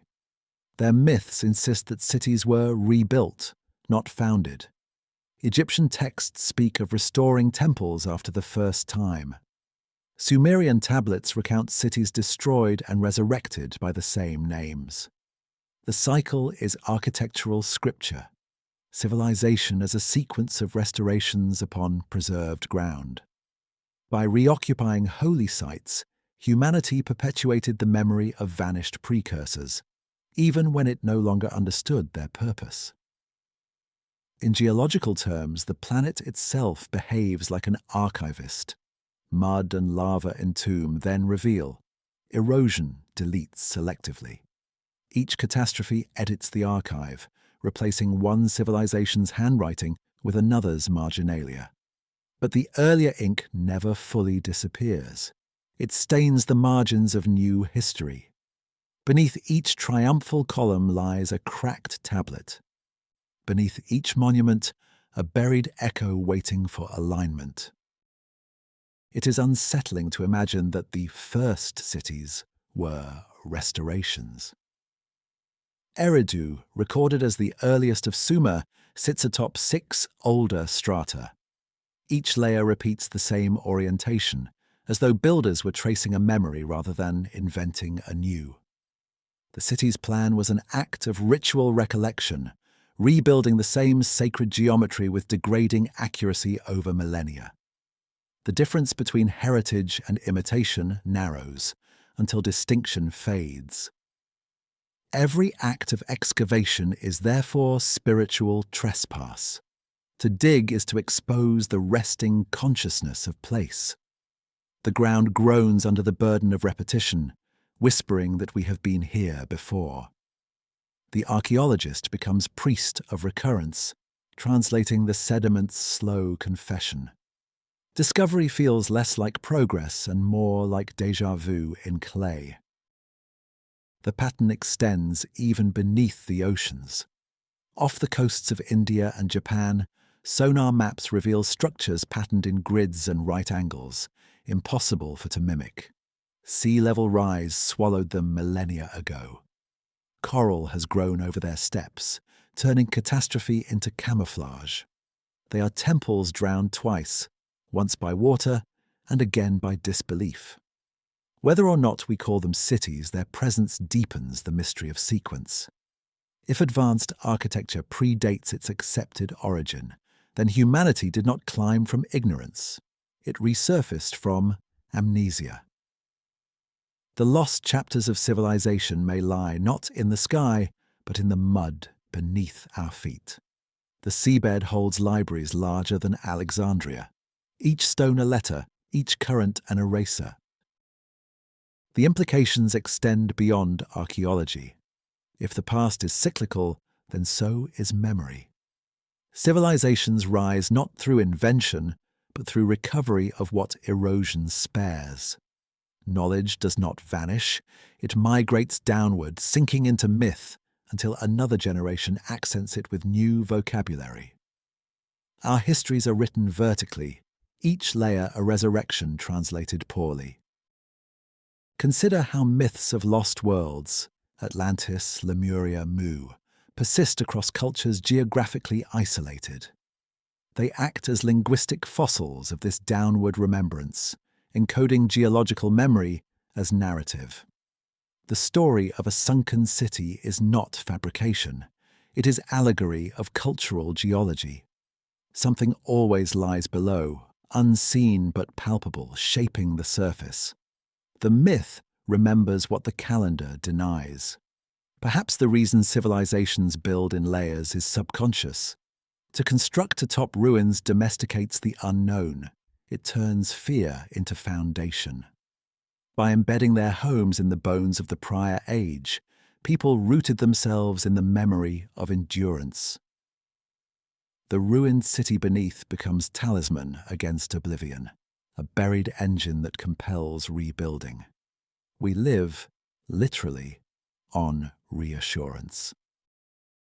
The texture of ancient construction reinforces this dialogue. Blocks polished with mathematical precision lie beneath later crude masonry. It is the same pattern seen in language, fluency eroding into superstition. The upper builders adored their predecessors, imitating complexity they could not replicate. Restoration becomes parody over centuries, sincerity decaying into ritual repetition. Still, the earth keeps perfect records. Stratigraphy reveals the truth with patience no historian can match. Beneath one city's floor mosaic lies the shattered pavement of another, under which rests ashes of still others. Time does not bury evenly. It stacks selectively, choosing what survives by mystery alone. The deeper we dig, the clearer it becomes that progress is illusion wearing sediment as disguise. We call old ruins prehistoric, but the prefix betrays misunderstanding. Prehistory does not mean before time, it means before memory allowed admission. The buried city is history excised, the unacknowledged ancestor whose existence complicates our origin myth. And yet, every discovery we celebrate rekindles the same confession. Civilization began too early, too perfect, too quickly. In that light, archaeology takes on theological tone. To unearth is to resurrect. To catalogue is to interpret scripture written in stone. Each layer dug exposes not just objects, but the phases of forgetting itself. The earth, in this sense, is the truest historian, its pen the shifting crust, its ink the sediment of loss. Human archives crumble, tectonic ones endure. Imagine for a moment that beneath every capital city of our age lies an older mirror, a civilization erased not by ignorance, but by design. Perhaps even now our skyscrapers rest upon templates invisible, proportions subliminally inherited from the forgotten. Our progress depends on foundations we cannot explain. We are the latest inscription on an endless tablet. When one looks at ancient ruins, it is tempting to project nostalgia, to romanticize grandeur. But the emotion proper is awe mixed with disquiet. The stones whisper of repetition beyond comprehension, of ingenuity ruined and rebuilt ad infinitum. If they could speak, they might laugh gently. You are not the beginning. You are the continuation. We have seen you before. And so, every excavation becomes both discovery and prophecy. To uncover ancient ruins is to glimpse our own eventual layer, the sediments of modernity waiting to fossilize. History folds over itself with geological indifference. The ruins beneath the ruins warn and console at once. You too will be buried, but your shape will remain, faint yet undeniable, in the memory of the earth. Every civilization believes itself a beginning. In the polished stone of its temples and the precision of its laws, it reads destiny, not inheritance. Yet, if one listens beneath the surface noise of empire, the toasts, decrees, and festivals, a quieter voice persists. It whispers that none of this was invented, only recalled. The rulers, the priests, the architects were not founders. They were heirs. Ancient kings often styled themselves as restorers, not innovators. Across inscriptions, one phrase repeats, "I rebuilt what was before." This was not modesty, it was creed. Legitimacy flowed from continuity, not creation. To reign was to remember correctly. The city-state itself became an instrument of recollection, a structure built not for expansion, but for preservation of forgotten standards. Sumer's earliest rulers described their reigns as acts of recovery. They measured justice, architecture, and divine law against patterns received from a mythic antiquity, the lost first time. Their scribes recorded decrees in the ancient tongue even after it had ceased to be spoken, as though the language itself were part of the ritual. Authority arose from imitation. The king was custodian of a system older than mortality itself. Egypt adopted the same ritual posture. Each pharaoh, upon coronation, recited vows to restore Maat, the divine balance established in the beginning. But that beginning was never temporal. It was conceptual, cyclical, an eternal design glimpsed across ages. The pharaoh rebuilt monuments not to innovate but to recall the world's original proportion. Replication was faith. This concept birthed the hereditary city, not merely inheritance of throne, but inheritance of memory. Urban continuity became theology, an unbroken chain between myth and stone. When a ruler ascended, he did not declare novelty. He declared remembrance, reaffirming prior geometry, resurrecting rituals, reenacting the measured sunrise of first construction. To live in such a city was to dwell within remembrance incarnate. Each dynasty imagined itself the caretaker of a divine archive. Temples acted as neurological centers of collective recall, their corridors coded with proportions matching celestial ratios, known long before monumental architecture supposedly arose. The priests were archivists of cosmological diagrams, the masons engineers of eternity. To deviate from those measures was heresy, not aesthetic error. Precision had moral dimension. The laws mirrored this same inheritance. Hammurabi's code, for instance, claims descent from pre-existing decrees of the gods. Egyptians treated law as restoration of Ma'at, while later Greeks would redefine justice as the rediscovery of cosmic order. Civilization's moral grammar, too, was hereditary, a ritual transcription more than invention. To legislate was to copy the language of the stars. This worldview explains the eerie uniformity of ancient monuments.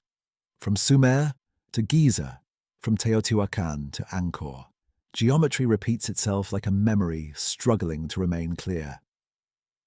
Square bases, celestial alignments, golden ratios, these constants were not coincidence. They were inherited symbols of participation in divine order. Each temple, ziggurat, or pyramid was built to say, "We remember the pattern." The pattern's endurance depended on hierarchy.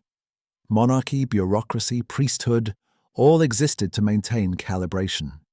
Power became synonymous with preservation. Thus, innovation was feared, change equated with decay. The city flourished through imitation. Copying the divine plan was a form of devotion. Deviation was betrayal of cosmic heritage. Stability was eternity's shadow on earth. Over time, this inheritance system turned literal. Bloodlines intertwined with divinity.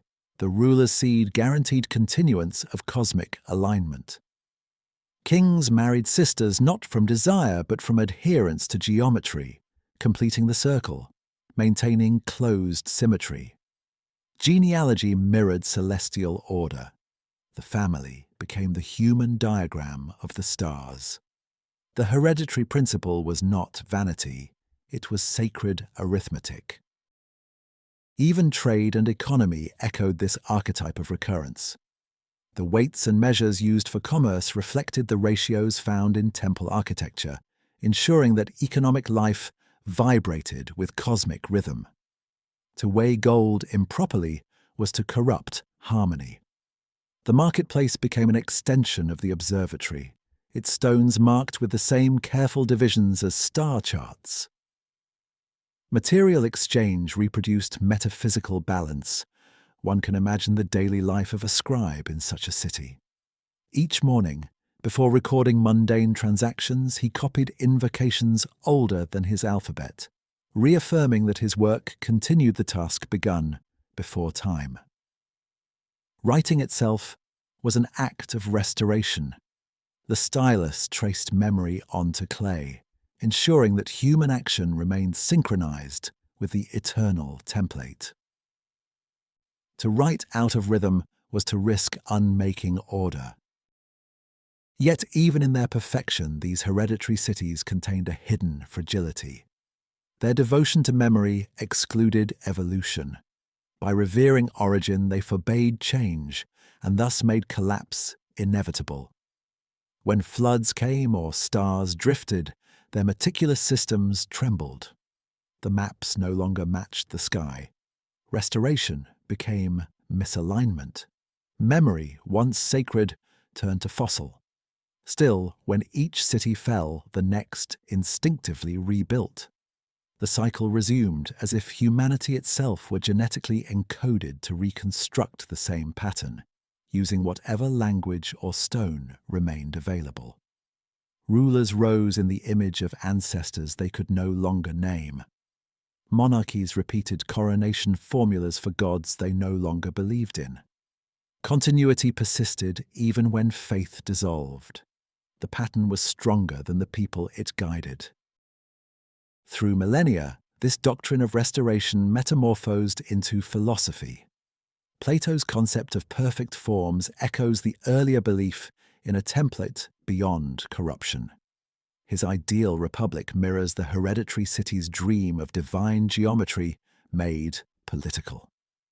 Later empires, from Rome to the dynasties of China, interpreted justice and governance as conformity to an eternal design, revised endlessly but never abandoned. Even our modern institutions echo that lineage. Parliaments, cities, and universities inherit layouts proportional to ancient grids. We still orient architecture to cardinal points, still mark sacredness through symmetry, still assign inheritance through laws that mimic those of the past. Our bureaucrats are the ghostly heirs of priests. Civilization remains hereditary, though our gods now bear secular names. The human mind resists the void. When confronted with collapse, it instinctively rebuilds from remnants of earlier order. That instinct is not merely survival, it is genetic remembrance. Deep within our psychology survives an ache for the original pattern, a compulsion to measure, to align, to restore. Every code, every law, every skyline is an unconscious ritual of recollection. We still build to remember. If there was once a civilization so ancient it birthed the first geometry, then all subsequent human effort is its slow rekindling. We are not descendants by blood alone, but by cognition.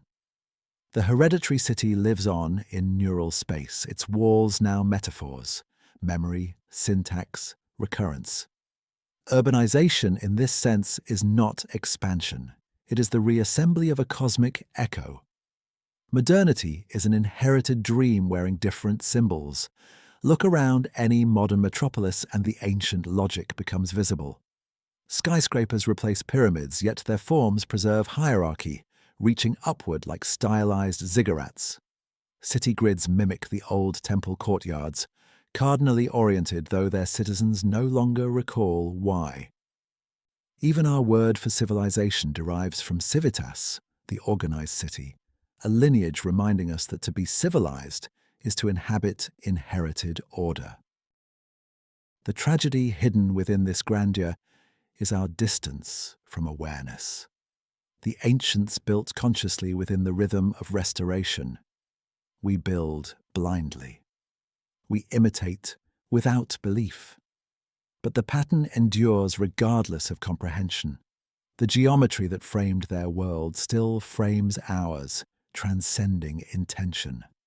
Whatever civilization truly was, it was not invention. It was memory ritualized into architecture. Each generation inherits foundations both literal and psychological. The city becomes monarch, ruling the minds of those who dwell within it, repeating proportions they consider accidental, but which once carried sacred weight. The hereditary city functions as a memory circuit running across millennia, its continuity a quiet defiance against cosmic oblivion. Humanity evolves, but its blueprints remain constant. In the quiet hours of dawn, when cities hum with invisible rhythms, one can almost feel that inheritance beneath the asphalt, the low murmur of alignment, the geometry of forgotten vows. The grid vibrates like buried scripture. Every street corner, every doorway repeats a fraction of the vanished map. The hereditary city endures not as ruin, but as resonance. We are its children, living inside its persistent dream, rebuilding what was before, forever. The stones remember. They do not think or dream, yet they carry a form of recollection older than humanity. Beneath their surfaces, pressure and time preserve not emotion, but continuity, the steady heartbeat of the world, measuring its own resilience.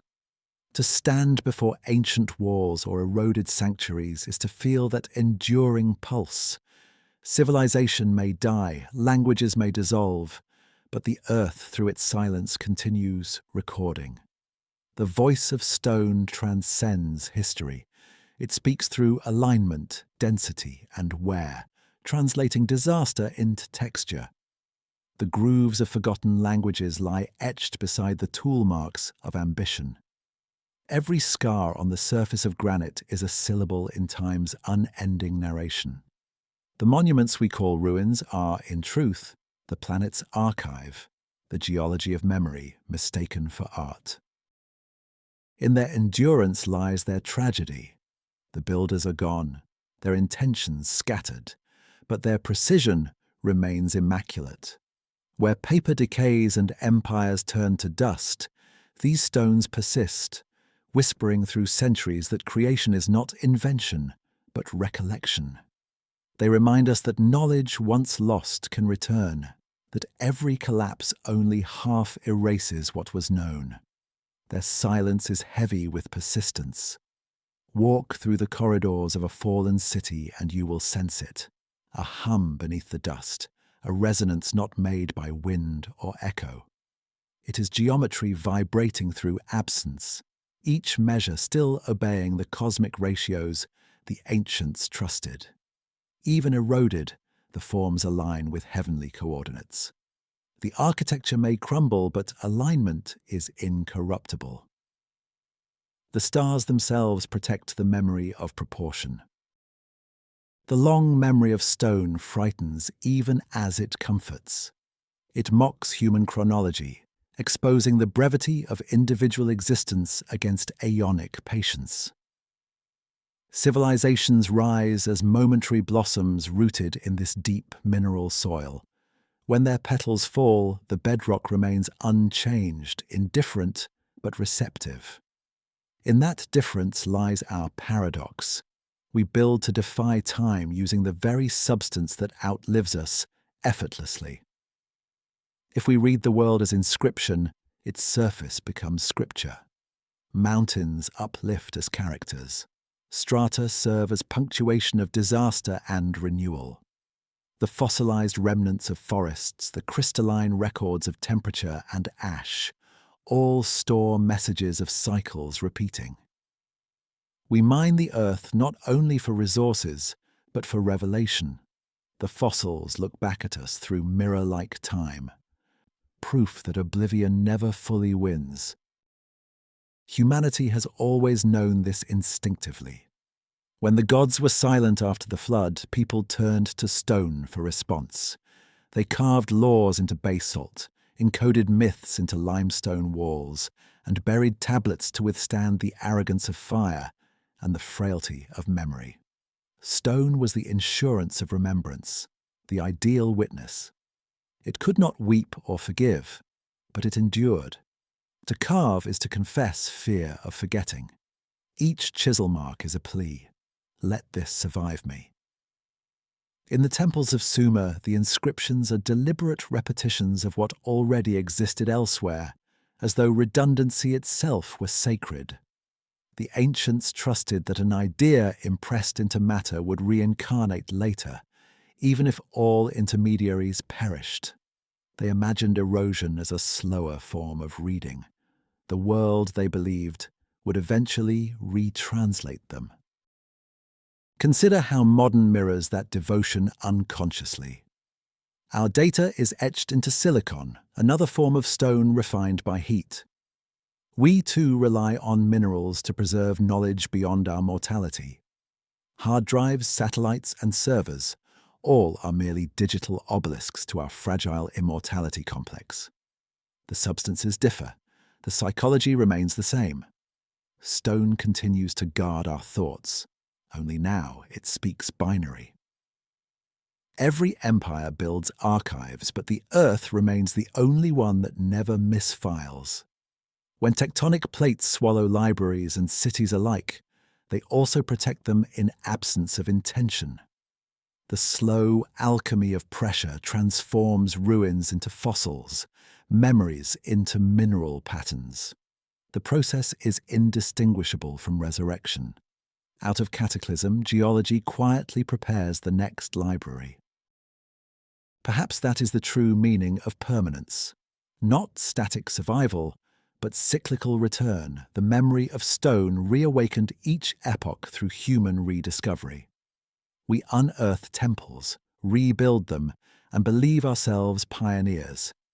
Yet every excavation is merely an act of remembrance directed by the subconscious of matter.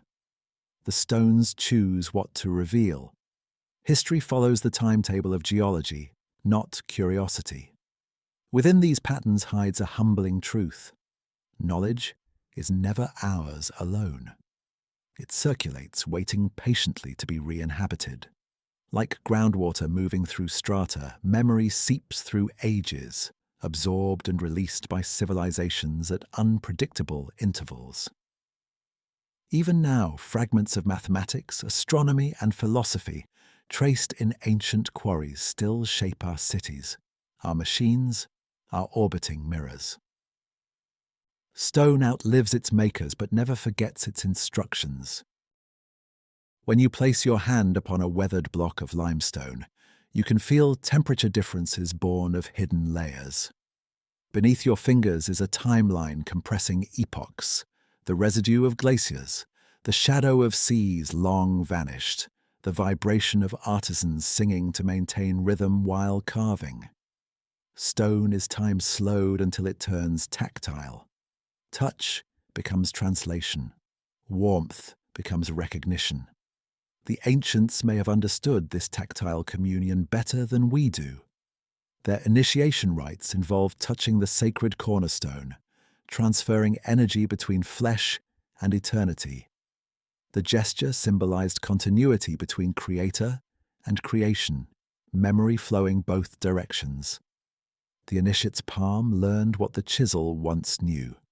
Through touch, the cycle of remembrance renewed itself without word or script. In the same way, our modern monuments unconsciously preserve this conversation. We may dedicate them to triumphs or tragedies, but their material permanence transcends our categories. The marble remembers neither victory nor defeat. It merely stores vibration. Centuries hence, even when nations dissolve and languages die, the resonance will remain measurable. Stone's memory is not selective. It archives without judgment. Geologists reading strata act as translators of this neutral scripture. Each sediment layer tells of shifting climates, eruptions, extinctions, and revivals. To them, history is not a line but an undulating breath. The planet remembers by turning pressure into information. From the rings of petrified trees to the compression bands of mountains, the Earth is a vast mnemonic organism whose patience dwarfs eternity as we conceive it. What frightens us most about this geological intelligence is its indifference. The stones preserve everything but care for nothing. Our monuments beg for meaning, yet the medium refuses to interpret. This objectivity is purity, memory without emotion, witnessing without bias. The earth chronicling our civilizations the way a mirror reflects light, perfectly, without mercy. And yet, there is compassion embedded in continuity itself. The fact that memory persists at all grants us redemption. If the planet holds records of every rise and fall, then nothing ever truly disappears. Knowledge form and purpose circulate through matter, waiting for contact with consciousness once again. When civilizations die, they are not erased. They are converted into new dialects of stone. Standing before the ruins of Giza, of Machu Picchu, of Angkor, one senses a message directed toward the future. Remember that you are temporary, but your pattern is not. The builders encoded humility itself into harmony. Each monument was both message and medium, confession and covenant. The stones endure not to glorify rulers, but to safeguard recurrence, the idea that memory, given enough weight, becomes eternal. Perhaps this is why we feel solace in ruins. They are not merely relics, but reminders that creation and destruction are verbs of the same tense. The collapse of walls mirrors the decay of stars, both feeding the continuity of form. There is beauty in impermanence when it contributes to the archive of existence. The memory of stone teaches acceptance. Even loss becomes structure. In every age, humanity has oscillated between arrogance and amnesia. We imagine progress yet repeat geometries of the past. We worship novelty, yet invest faith in material permanence. The stones observe this repetition without irony. They already know the rhythm: flood, rebuilding, silence, rediscovery.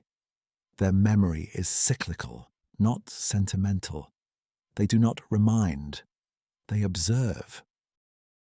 But when we kneel before them, dust filling our lungs, sun burning our backs, the distance between epochs dissolves. The same admiration the first mason felt still stirs in us. The stones recognize touch. Resonance bridges millennia. In that communion, we glimpse what continuity means.